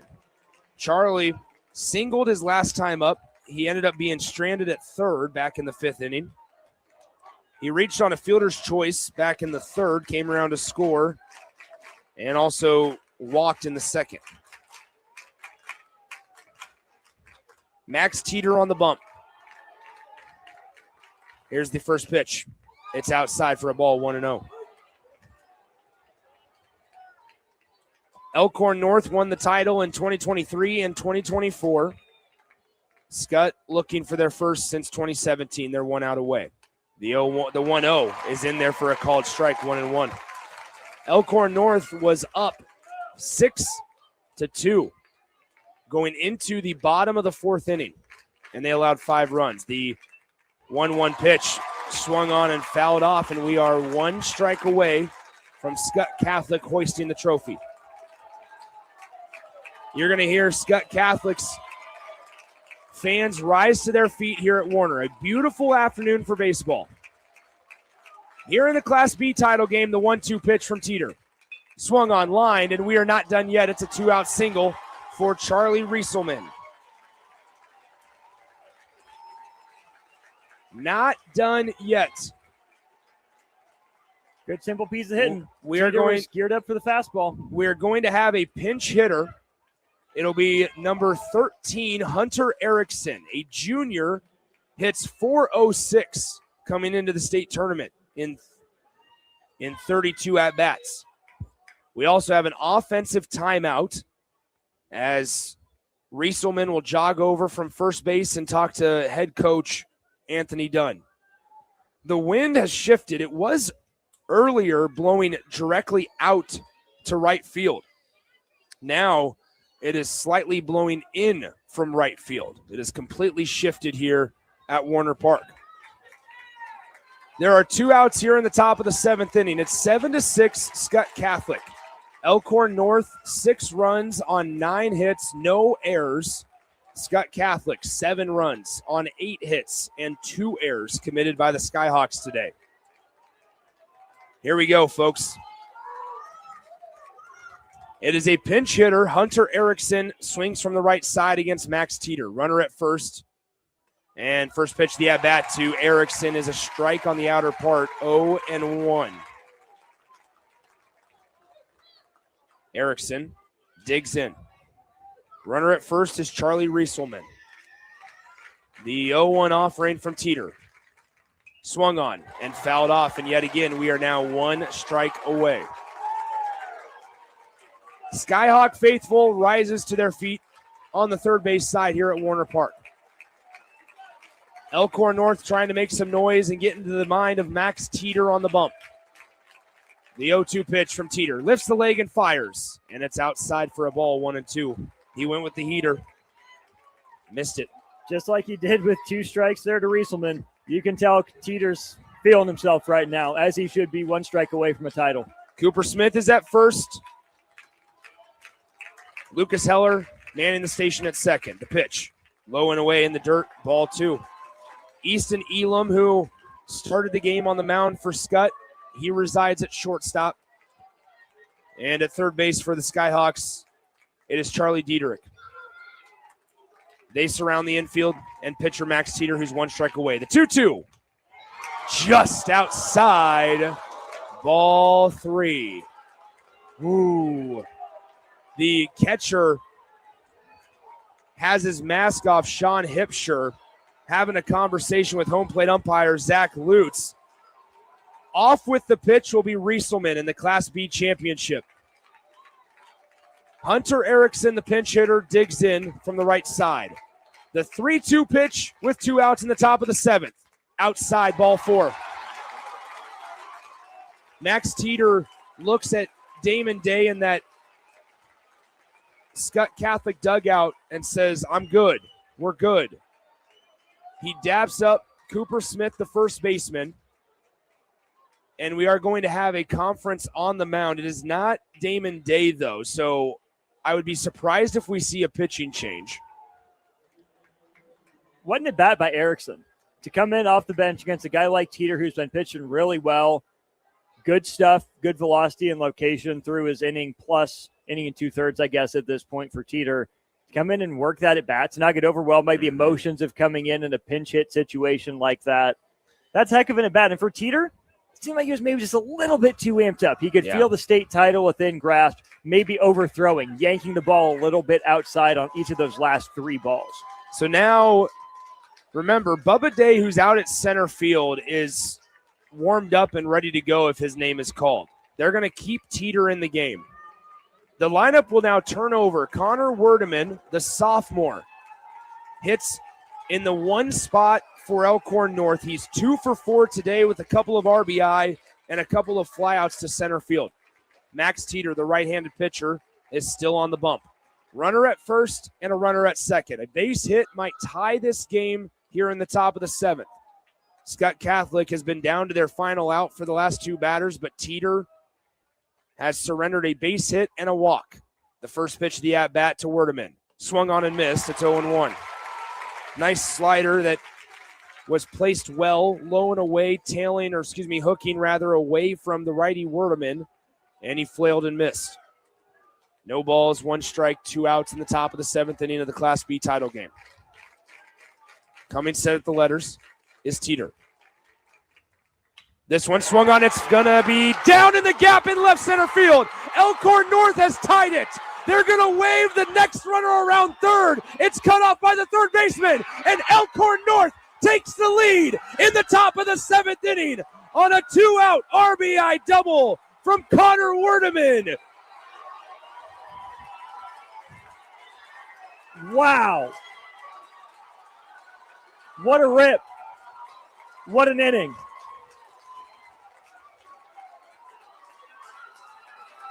Elkhorn North was down to their final strike 2 separate times.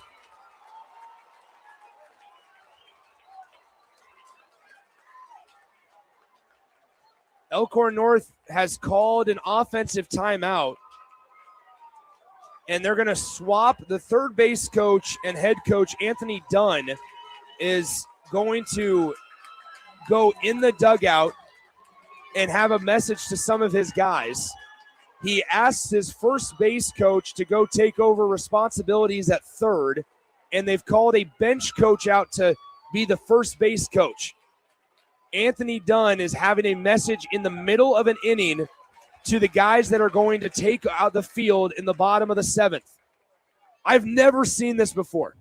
They are all huddled in the dugout having a conversation with Anthony Dunn. The 0-1 offering from Teeter here in the top of the 7th. Swung on and fouled off to the left side by Jake Jansen. It's 0-2. The meeting in the dugout has been broken up and the rest of the guys now take the stage as this one grounded up the middle. Is that through for a base hit? It is. Rounding third is Werdeman. He will score, and Elkhorn North leads by 2.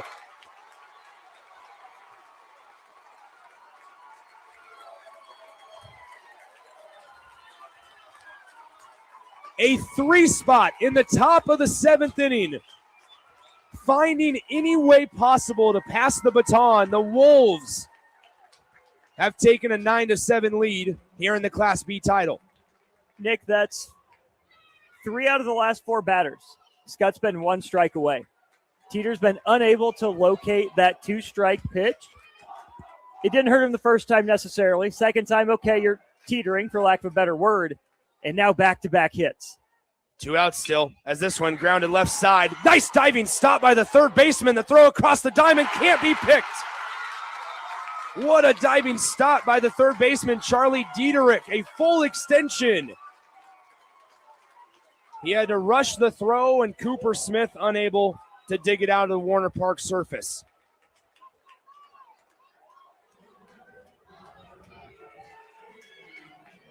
Two outs in the top of the 7th, runners at first and second, and my goodness, Elkhorn North, they lead by 2. The first pitch of the at-bat to Quincy Grabenstein is upstairs for a ball, 1-0. Teeter got a strikeout and a fly out to right, then had Rieselman down to 2 strikes with a 1-run lead.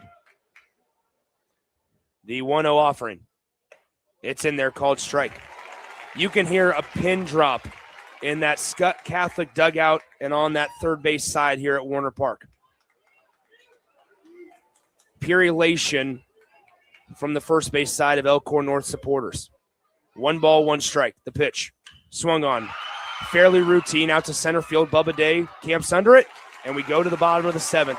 My goodness, Elkhorn North puts up 3 in the top of the 7th. They were down to their final strike 2 separate times. Anthony Dunn called time in the middle of the inning and went and had a conversation with his entire defensive team that's going to take the field in the bottom of the 7th. As Jack settles, waltz across that first base foul line, grabs the baseball, and he'll toe the rubber when we come back in the bottom of the 7th inning. 2-run lead for Elkhorn North. The final 3 outs here for Scut Catholic when we return in 60 seconds on 93.7 The Ticket. At Jimmy John's, we don't make sandwiches. We make the sandwich of sandwiches. We use fresh veggies because we don't hate salads. We just feel bad for them. We make our sandwiches exactly how you want because you're the one who's eating it. And we bake bread all day, every day because stale bread isn't bread. It's croutons. Sandwich history is written by the victors. Good thing we have legible handwriting. Jimmy John's, the sandwich of sandwiches. Order pickup or delivery on the app. Spring sports are here and it's time to upgrade your equipment. But don't go rushing to your big box store. Play It Again Sports is your place to go for all spring sports equipment for baseball, softball, golf, and disc golf. Play It Again Sports has quality, slightly to gently used equipment, and 50% of their inventory is actually new equipment. And don't forget, buying from them is a great way to get new products with great discounts by also bringing in your used items for store credit or cash on the spot. Play It Again Sports at 48th and Vine. This is Lincoln's home for sports talk on the FM dial. Also online at theticketfm.com. On the internet. KNTK FM Firth, 93.7 The Ticket. Back to more of the Class B State Baseball Tournament on 93.7 The Ticket. It is final in Lincoln. The Nebraska softball team heading to the Women's College World Series. They just run-ruled Oklahoma State 9-1, the final in 5 innings. And for the first time since 2013, Nebraska will be making their way down to Oklahoma City for the Women's College World Series. But back here at Warner, a 3 spot by Elkhorn North in the top of the 7th. Skutt was 1 strike away 2 separate times. This one, soft tap chopper back to the pitcher on the first pitch of the bottom of the 7th inning.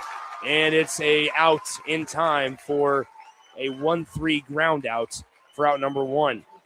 So now that'll bring up the 9-hole hitter, Nate Christensen. After Brendan Ruth just grounded out, The lineup will turn over after Christensen, and Bubba Day will be up to bat. Now, the real question is, and the only question is with Bubba Day, is it with 1 out or 2 outs? We have to pause because there's an Elkhorn North player running from the bullpen. Or a couple of Elkhorn North players running from the bullpen. They can be on their hop here. It's not walk here. Okay, we're going to play baseball anyway. This one swung on, grounded, picked by the third baseman. The throw over to first in time. And Elkhorn North now 1 out away. My goodness, what a incredible last 10 minutes this ball game has been. Little surprised to see Skutt go after a pair of first pitches. One of them weakly tapped back to the pitcher. I'm not sure that over there at third base, McMurtry saw that ball into his glove, but he's not going to apologize for it. Diving snag. To Bubba Day, the first pitch. It's a breaker, and it's going to get through for a 2-out base hit. Deja vu, because in the top of the 7th, what happened with 2 outs? Elkhorn North was able to get a base hit with 2 outs up the middle, the same way Bubba Day was just able to as well. Now, a 2-out single for Day brings up Lucas Heller. He is the tying run. The only difference between what we're at right now and what we talked about in the top of the 7th is the run differential. Skutt down by 2. Elkhorn North was down by just 1 as the first pitch of the at-bat to Heller is outside for a ball, 1-0. Jack Settles is on the mound. He throws from the right side. He threw earlier this week against Platte Valley. Here's the pitch. Good stop by the catcher, and it's 2-0. Drever was able to slide on his knees to his right and stab that one off the dirt. 2 balls, no strikes. The pitch. A sky-high pop-up, but it's going to reach the seats. In the top of the 7th, it was a 2-out single up the middle and then a walk. And then a ball in the gap that allowed Elkhorn North to take the lead. The 2-1 pitch from Settles. Swung on line, left center field. That's down for another hit. Is that going to find the gap? It will. It gets past the center fielder. Damon Day is waving Bubba Day around third, and Scut Catholic pulls to within 1, and they have a runner in scoring position with 2 outs. Anthony Dunn is going to call time, and he is going to go out and have a conversation with his pitcher. So we are not done yet, as Bubba Day was able to score from first, a horrific angle by the center fielder, Flynn Fickbaum. It allowed the ball to get past him, and now Scut Catholic has the tying run in scoring position at second base, and their 3-hole hitter, Sean Hipsher, up to bat. That wasn't hit that hard necessarily by Heller. Wasn't squared up. It just kind of trickled past Fickbaum. Makes me wonder what he thought he saw. That's why as an outfielder, especially in that case, you're working deep to short. Make sure that you can get behind the ball, because it seemed like Fickbaum was right on top of it and then just trickled underneath his glove. With Bubba Day's speed out there in center field, it's still incredible he was able to score from first for that. But here with a 2-run lead, a runner on first base, you have to be taking away doubles, because guess what? Now the tying run's right back in scoring position. Sean Hipsher is the batter. He hits from the right side. The tying run in the bottom of the 7th here is at second base. First pitch. Hipsher saying it hit him. The home plate umpire is saying it did not. And now we're going to have an offensive timeout. Damon Day is trying to talk to the home plate umpire, Zach Lutz, and claim that it hit Sean Hipsher. Damon Day is asking for an appeal to second base umpire, but Zach Lutz doesn't give it to him. How about this? Sean Hipsher is showing the left elbow where the ball grazed him. 1 ball, no strikes. Here's the pitch from Settles. This one line down the left field line. We're going to be tied. Scut Catholic is able to tie it up on an RBI double from Sean Hipsher in the bottom of the 7th inning.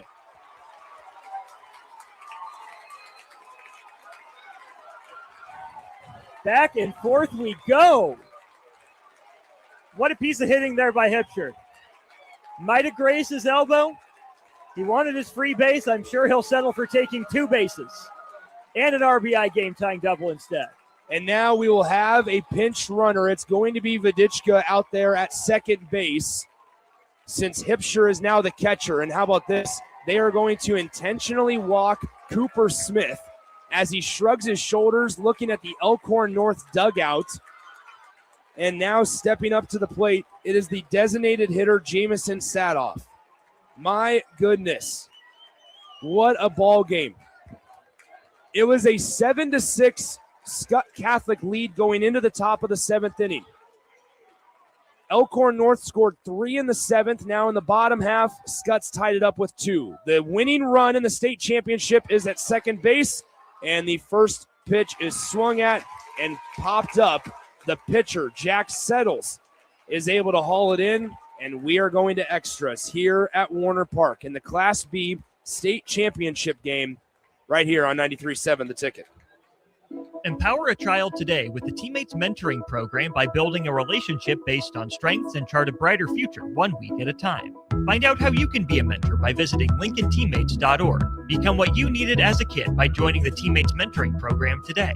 Hi, Sean Callahan here for Koppel Chevrolet GMC and Chevrolet, and GMC Truck Month is here. Absolutely huge discounts and 2.9% for 72 months. I also just wanted to share a little bit more about the Koppel family. They've been serving the Omaha and Lincoln and surrounding communities for over 50 years with great customer service and small town charm. That's always been our motto, and we absolutely will not be undersold. It truly is confident buying and confident driving. So come on in, meet the team, check us out at Koppel or at koppelcars.com. All deals with approved credit. Back to more of the Class B State Baseball Tournament on 93.7 The Ticket.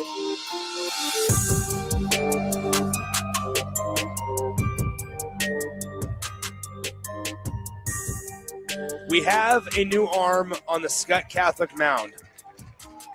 The Seminole chant has started in the Scut Catholic student section, and it's going to be the future Florida State Seminole, Bubba Day. Throwing from the right side, he comes in relief in the top of the 8th inning. We are tied 9-9. Elkhorn North, 5 runs in the 2nd, 1 in the 3rd. They were down to their final strike 2 separate times in the top of the 7th. And yet they still score 3 with 2 outs. And they took a 9-7 lead into the bottom of the 7th. And here in the home half, for Scut Catholic, 1 run in the 1st, 1 in the 2nd, 5 in the 4th. They were down 9-7. They were down to their last out. They get a 2-out single from Bubba Day. They got a shot into the left center gap from Lucas Heller. That scored Day from first. And then a RBI double down the left field line by Sean Hipsher, the catcher, tied us up at 9. 9-9 your score here in the Class B state championship game. Due up here in the top of the 8th inning for Elkhorn North. It'll be the 5-hole hitter. The catcher, Keegan Drever. Carson Drever will be on deck, and Austin McMurtry will be in the hole. As Bubba Day, the future Florida State Seminole, takes over on the rubber. We're ready to go in the top of the 8th. Class B title on the line. For Scut Catholic, if they can hoist the trophy, it'll be the first time since 2017. For Elkhorn North, they won it in 2022. They won it in 2023, but they've come up empty since then. The first pitch from Bubba Day is a ball upstairs, 1-0.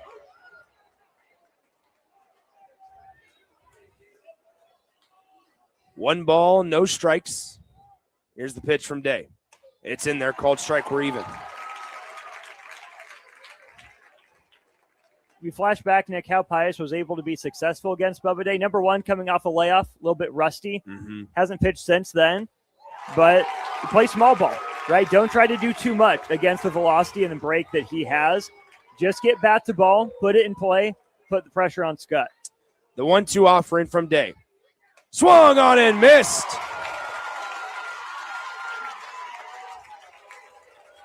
And that is out number one as Keegan Drever goes down on strikes. And we've sensed a momentum shift, a seismic momentum shift. When Elkhorn North took the lead, Anthony Dunn, the head coach for Elkhorn North, left his post as a third base coach, went into the dugout and had a spirited message with his team that was going to take the field in the bottom of the seventh. It obviously didn't resonate with him. The 0-1 pitch from Day is fouled off to the right side. It's 0-2. It just speaks to the emotion of the moment. You mentioned it. We've never seen anything like this before. Coach Dunn obviously knows his team better than anyone as the head coach. The 0-2 breaking ball called. Strike three on the outside corner. And 2 up, 2 down with 2 Ks for Bubba Day. But let me finish my thought if you would. You don't want to make the moment bigger than it is. Yeah. When you draw attention like that, meaningful or not, you make the moment bigger than it is. Yeah. First pitch to McMurtry in there, called strike one. And my goodness, Austin, I mean, disagree if you will. This is Scut Catholic's momentum by a long shot. No balls, 1 strike, make it 1-1 on a fastball in the dirt. Ever since the 5th inning, it felt like this was Scott's game. Yeah. Then Elkhorn North comes, they break up that rhythm. I thought everything was going Elkhorn North's way. A big testament to both sides, the mental toughness to stick with things. Ground ball picked by Elam, throw across the diamond, 3 up, 3 down for Bubba Day. We go to the bottom of the 8th. Scut Catholic, we are tied. In the bottom of the 8th, the Skyhawks will send hitters 6, 7, and 8 to the plate. Diedrich, Elam, and Ruth when we come back in 60 seconds. At Jimmy John's, we don't make sandwiches. We make the sandwich of sandwiches. We use fresh veggies because we don't hate salads. We just feel bad for them. We make our sandwiches exactly how you want because you're the one who's eating it. And we bake bread all day, every day because stale bread isn't bread. It's croutons. Sandwich history is written by the victors. Good thing we have legible handwriting. Jimmy John's, the sandwich of sandwiches. Order pickup or delivery on the app. Spring sports are here and it's time to upgrade your equipment. But don't go rushing to your big box store. Play It Again Sports is your place to go for all spring sports equipment for baseball, softball, golf, and disc golf. Play It Again Sports has quality, slightly to gently used equipment, and 50% of their inventory is actually new equipment. And don't forget, buying from them is a great way to get new products with great discounts by also bringing in your used items for store credit or cash on the spot. Play It Again Sports at 48th and Vine. Back to more of the Class B State Baseball Tournament on 93.7 The Ticket.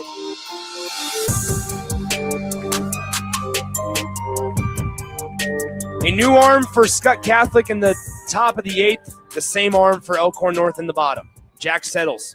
He goes out there. He will face Charlie Diedrich to start here in the bottom of the 8th inning. Charlie 0 for 3. He's lined out to the shortstop. He grounded out to the second baseman. He flew out to the shortstop, and he's been hit by a pitch. Listen to this place.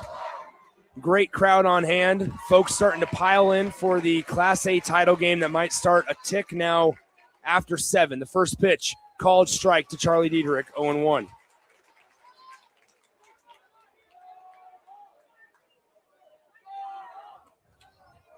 No balls, 1 strike from Settles to Diedrich. It is outside ball 1. How can you not be romantic about baseball? What a bizarre 7th inning we had. Ball 2. In the on-deck circle, it's Easton Elam. He started the game on the mound. He's moved since to shortstop. The 2-1. Grounder up the middle, leadoff single. Jack Settles on the mound right now looks very unconfident. North had some people warming up in the bullpen. They brought him back in during the top of the 7th inning. I don't know if he believes that he can beat these Scut hitters right now. Easton Elam, do we see him try to drop down a bunt? He squares, and he takes a called strike. Back pick at first, back in plenty of time is Diedrich. Strike one. No balls, one strike. Nobody out here in the home half of the 8th. Runner at first is Diedrich. Elam squares. He bunts it foul. It's 0-2. What does Damon Day, the head coach of Scut Catholic, decide to do? Is it still sacrifice bunt, or is it called off? No balls, 2 strikes. Elam singled back in the 4th. Here's the pitch. Outside, ball 1. Brendan Ruth is on deck. Remember, the bottom of the 7th inning, on the first 2 pitches, we had 2 outs. The 1-2 swung on. It's going to be fielded by the shortstop. The second baseman's not there. The second baseman for Elkhorn North in Ethan Asmus did not cover the bag. I don't know if he thought that the shortstop was going to field it and throw it to second, or if his only play was going to be at first. And if he could have kept running to second base, he was going to be in the throwing lane of Jake Jansen to first base. Did Jansen have enough time to plant his feet and get to second? His momentum's taking him away. Yeah. I don't know if he could have chopped to a stop and recovered in time to go to second, or if he should have just gone to first to take any sort of out he could get. Back pick at second. Did he get him? He did! What is happening? Oh, Charlie Diedrich. He got too far off the second base bag, and what a snipe by the backstop Keegan Drever. A perfect throw to the left side of the second base bag. What a hose. And we have 1 out in the home half of the 8th. 1 ball, no strikes.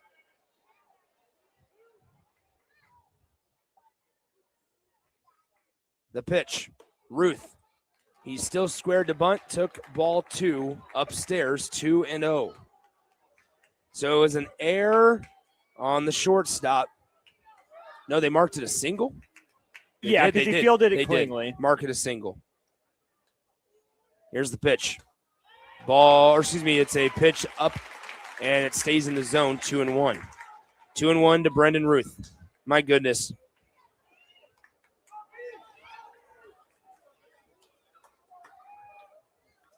The 2-1 pitch, and it hits him.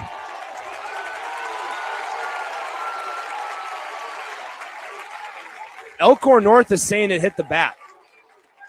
Anthony Dunn is having a conversation with home plate umpire Zach Lutz. The ball did bounce all the way to first base. We're not privy to a replay in our booth here. They are going to have a conversation with the umpires.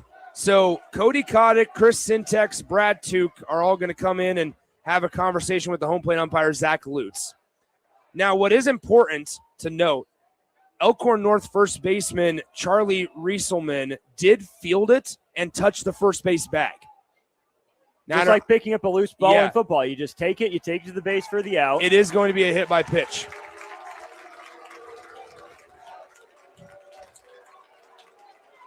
What is happening at Warner Park on a Saturday afternoon? Anthony Dunn isn't too happy. He's talking to Zach Lutz about it. Yeah, the ball doesn't end up at first base by accident. Yeah. Now, it could have hit off of the catcher's gear after it ricocheted. We heard it hit something. It's just so quick. Scut Catholic chanting every step that Anthony Dunn takes back to that dugout. All right, so let's set the stage. Bottom of the 8th inning, it's 9-9. Vidichka in to run again. Yep. Vidichka is running for Diedrich. Elam. Elam. 1 out in the home half of the 8th. A base hit could potentially win Scut Catholic the state championship. And it's a ball up and inside, 1-0. We mentioned it, Austin, as Nate Christensen's the batter.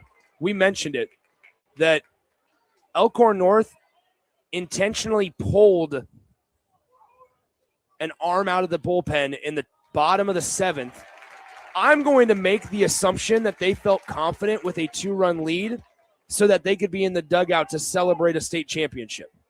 That's an assumption. That's speculation. The 2-0 line through the left side. They're going to wave. No, they're holding up Vodichka at third. Initially, Damon Day had the fan going, saying wheel them around third, and then a good job by Elkhorn North to get it in time. And guess what? Guess who comes up to bat in the biggest moment? It is going to be Bubba Day, the future Florida State Seminole. And Anthony Dunn is on his way out to the mound to have a conversation with Jack Settles. I love the idea from Coach Day to put it in Vodichka's head that he's going the whole way. That ball was hit hard enough and the outfield was playing shallow enough that even as well as Vodichka runs, he was probably hosed by 25 feet. Yeah. No reason to risk the out, even with the trail runner still in scoring position, when you have Bubba Day coming to the plate. It has been a rough tournament for Day, as we've mentioned. He's been better today. Yeah. A walk, a double, and a single his last at bat just an inning ago. This is unbelievable. This has been the craziest 2 innings of baseball I've potentially ever witnessed in person. Carson Drever just jogged from the dugout. I think he switched gloves. Okay. I think they have Drever. Oh, they're going with 5 infielders. They are. Anthony Dunn is going to signal 5 infielders. There are going to be 2 outfielders in left center and right center. Bubba Day, the future Florida State Seminole, is up to bat, bases loaded, 1 out. They're going to cut down the run at home plate if they can. Swung on. It's popped up, foul. 0-1. Jack Settles is still the pitcher. Throws from the right side. So Elkhorn North has lined up with 3 infielders on the left side of the field. No balls, 1 strike. The pitch from Settles. Swung on, and that should do it. Out to right field it goes, and it's going to drop. Bubba Day has walked off Elkhorn North. Scut Catholic, for the first time since 2017, your Class B state champion. They trailed 9-7 in the bottom of the 7th inning with 2 outs. They score 2 in the bottom of the 7th, and they walk it off in the bottom of the 8th to win their first title since 2017. A fly ball out to right field found the grass, and Skutt Catholic dogpiled in between first and second base on the grass. And there you have it. Elkhorn North, they were up multiple times in this game, and they end up falling just 1 run shy here at Warner Park. Let's step aside. We'll wrap this one up and try to take a breath from Warner Park here on 93.7 The Ticket. Imagine if the people who work at your bank or neighbors who could help with a home loan. Congratulations, you're approved. Or friends who love to shop local. Have a good one. At UBT, who you work with matters just as much as what you're working toward. Hey, thanks for helping. That's why your money has more than a banker. It has people. Union Bank and Trust. Member FDIC. If you're a homeowner or a business owner, you have a lot of projects, and no one has an unlimited budget or time. Sunbelt Rentals makes all jobs less stressful with no need to purchase large equipment or hire a crew. You can do it yourself with rentals and everything from aerators and power rakes for spring yard work to stump grinders, concrete mixers, tile saws, and more. Check out their inventory in Lincoln, north of Cornhusker Highway on 56th Street, or online at sunbeltrentals.com. Back to more of the Class B State Baseball Tournament on 93.7 The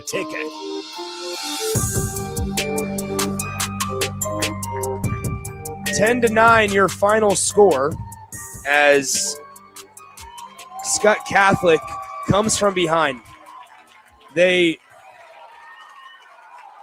Unbelievable. I'm speechless. Scut Catholic scores 1 run in the bottom of the first. Elkhorn North answered in the top of the second with a 5 spot. Scut Catholic scored 1 in the bottom of the second. At that point, it was 5-2. Then in the top of the third, Elkhorn North got that 1 run back. And we talked about how good of a response it was for Elkhorn North at that time. They led 6-2. In the bottom of the fourth inning, Scut Catholic put up 5 runs of their own to take what was a 7-6 lead. That is where we stayed until the top of the 7th inning. There were 2 separate times where Elkhorn North was down to their final strike.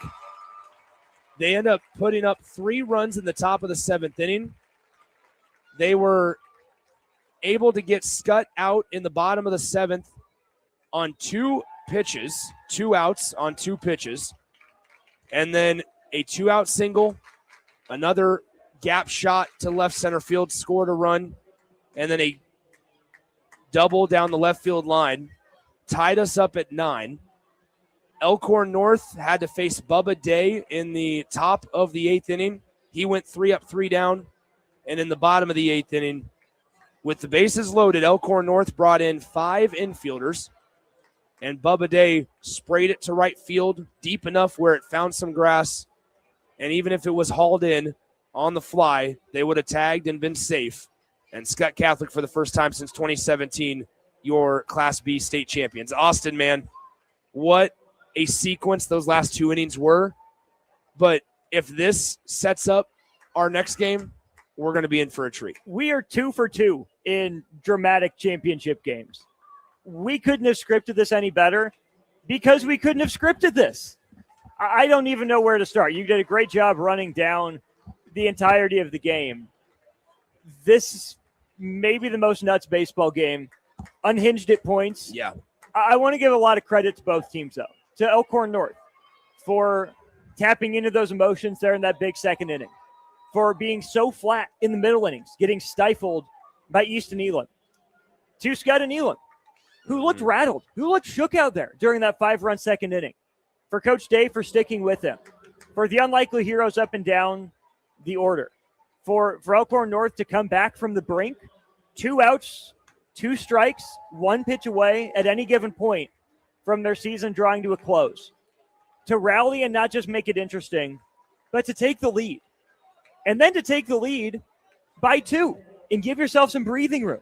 And then for Skutt to get 1 quick out, put the rally together for Elkhorn North to come back and snuff out that rally, force it to extras.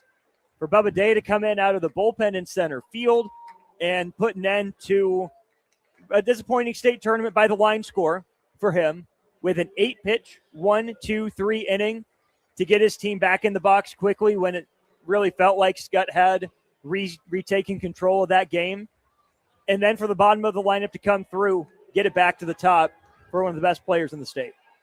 The celebration continues in that third base dugout. It looks like it's been a Gatorade shower for a couple of the coaches and for the staff and some players, while the hugs in that first base dugout have started and the runner-up medals are being passed out. I mean, my goodness, what a game. We're going to take a break. We're going to send it back to Tristan Gomez, who's been enjoying it from the friendly confines of our 93.7 The Ticket studios. And he will be able to carry you through for the next 45 minutes or so. We probably will not start at 7 p.m. for this Class A state title game because the mayhem that just happened in the 7th and 8th innings have delayed us. As Damon Day is about to get a full Gatorade shower, and there it is in the Scut Catholic dugout. Your final score one last time. Scut Catholic 10, Elkhorn North 9 in the Class B state championship game. Scut Catholic, your Class B title winner for the first time since 2017. For Ross Norman and Tristan Gomez back in our 93.7 The Ticket studios, I'm Nick Sainert saying so long for now, and we hope you join us for the Class A state championship game, a rematch of last year's matchup between Miller North and Lincoln East coming up in less than 45 minutes. We'll be back in just a short time, but for now, back to the 93.7 The Ticket studios we go from Warner Park here on The Ticket. Hey Husker Nation, this is Todd Euler, two-time national champion, here to talk to you about Window World Lincoln. At Window World, we specialize in replacement windows, doors, siding, and roofing. Whether you're looking to enhance the beauty of your home or increase its energy efficiency, we've got you covered. And here's the best part. We offer the best for less.